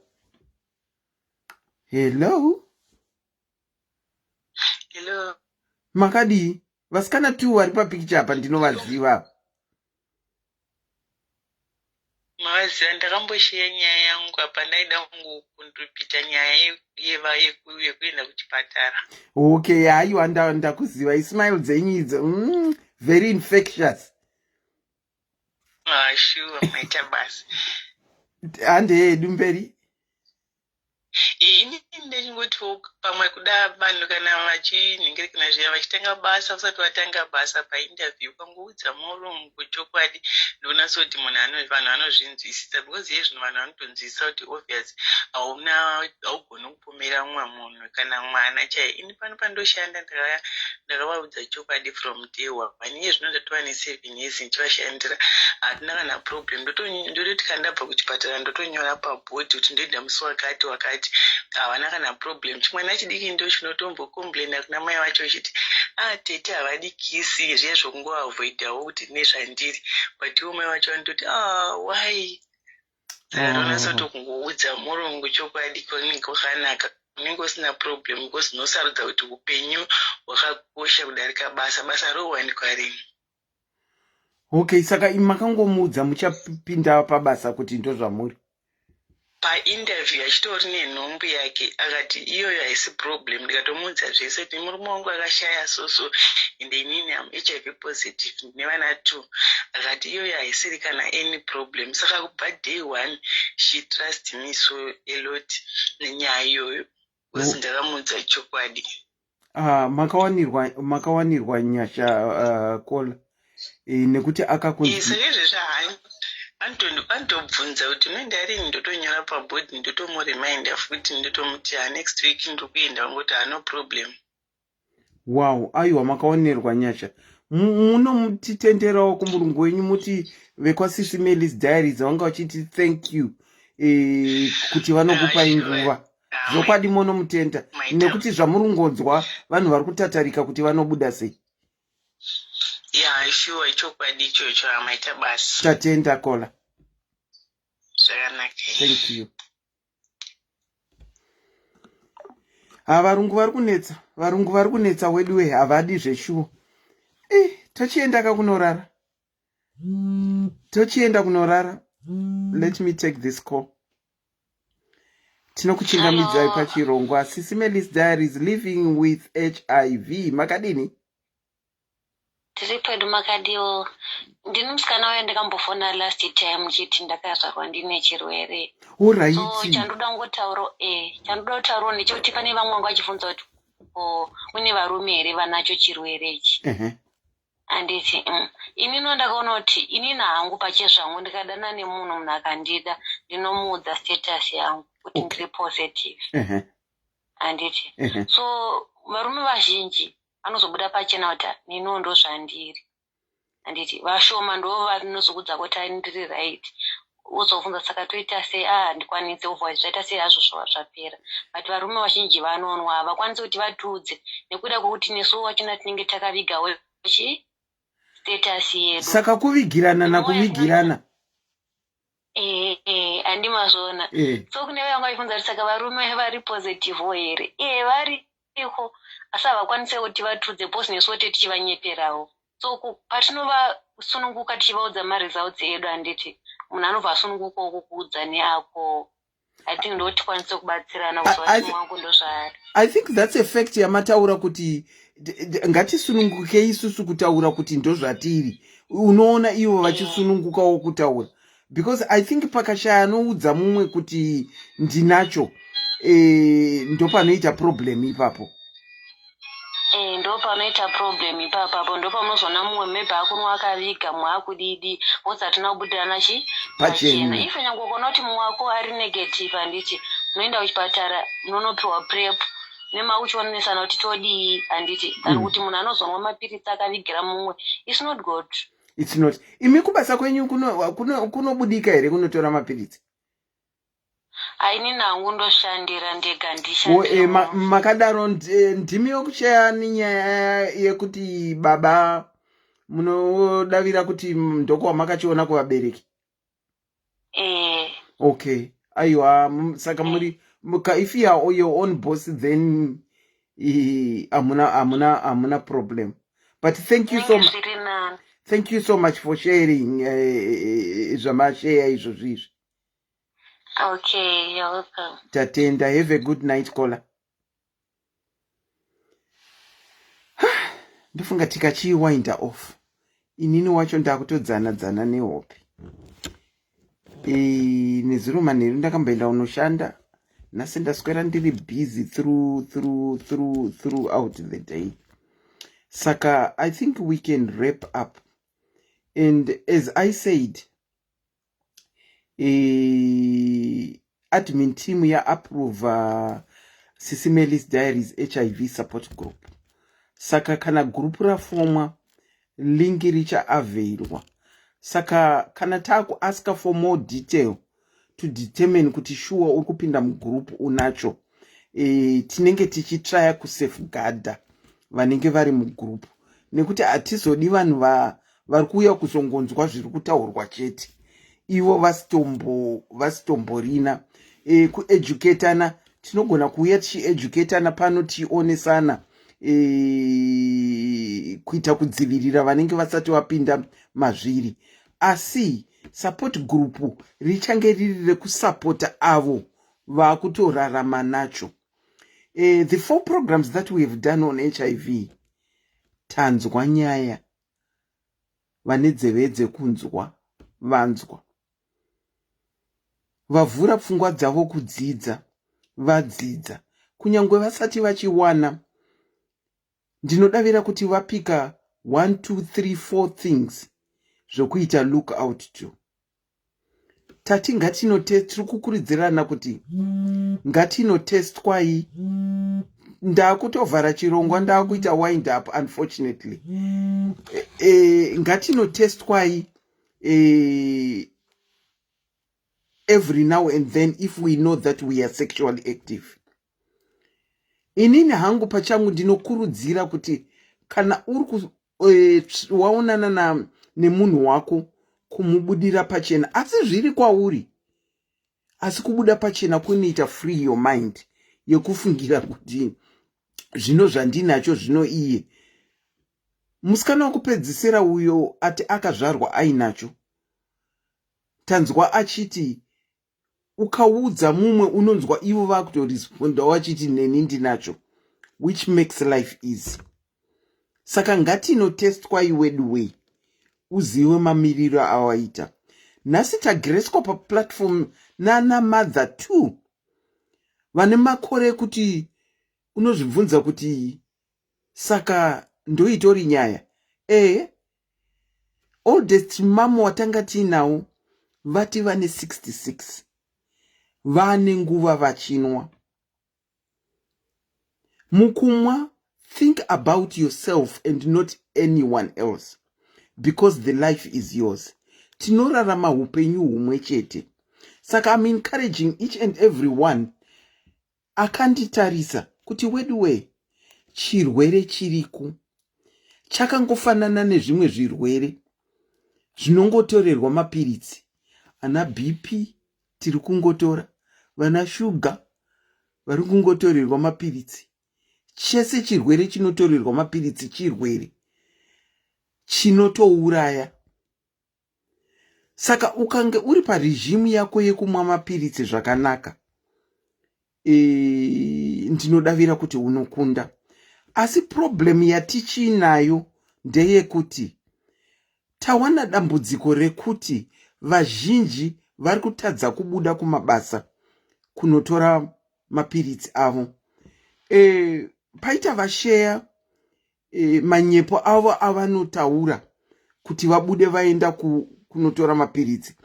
Kana zviri izvo zvinoita kuti ukwanise kunotora mapiritsi, although tisinga encourage kunyeba, handingade kuencourage kunyepa, but kana zvichishanda nekuti uda kusevha upenyu hwako, well, ndakungoti nekazwi kari pasi, totongoita zvinoshanda panguva iyoyo kuti tibude tinotora mapiritsi edu. Asi ngatichitsvagai zvirwerewo kazvimwe zvokuti iye dhepo iyi yandinetsa, yekuti vakazopedzera vakunobayiwa dhepo, ivo vasingadi kubayiwa dhepo, inotinetsei. Saka tochitsvagawo zvimwe zvirwere zvinenge zviri easy zvokuti ndida kunotariswa, kana kuti ndine iyo BP ndiyo inenge yangobudira vanhu pachena, but chinonetsa futi chaunotaura nerurimi rwako chinogona kutobuda chiricho. Saka ipapo panonetsa. But for now taita 4 parts dze-HIV. Grupu richange richivhurwa, link ichisheyiwa. Hatina kuti tavhara program ye-HIV, but mumwedzi nemwaka inotevera tichange tichidzoka pano tichibata program ye-HIV futi. Asi iko zvino takuda kumbopa mukana wekuti tivhurire mamwe matopics kuti tidiscusse nazvawo. To all those that shared within the last 4 programs when we were talking living with HIV, thank you so much.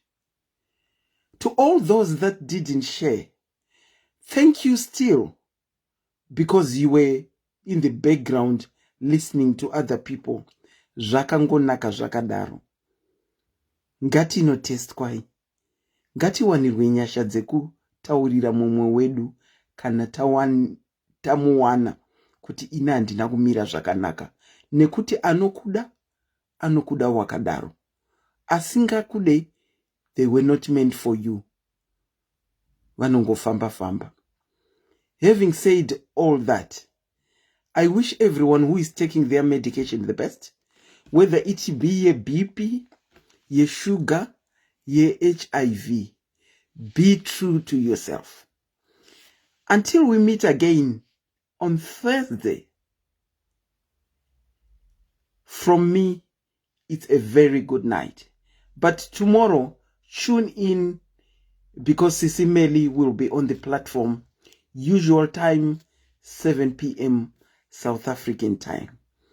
I love you all, because you are loving me back in a tremendous way. A very good night to you. Thank you.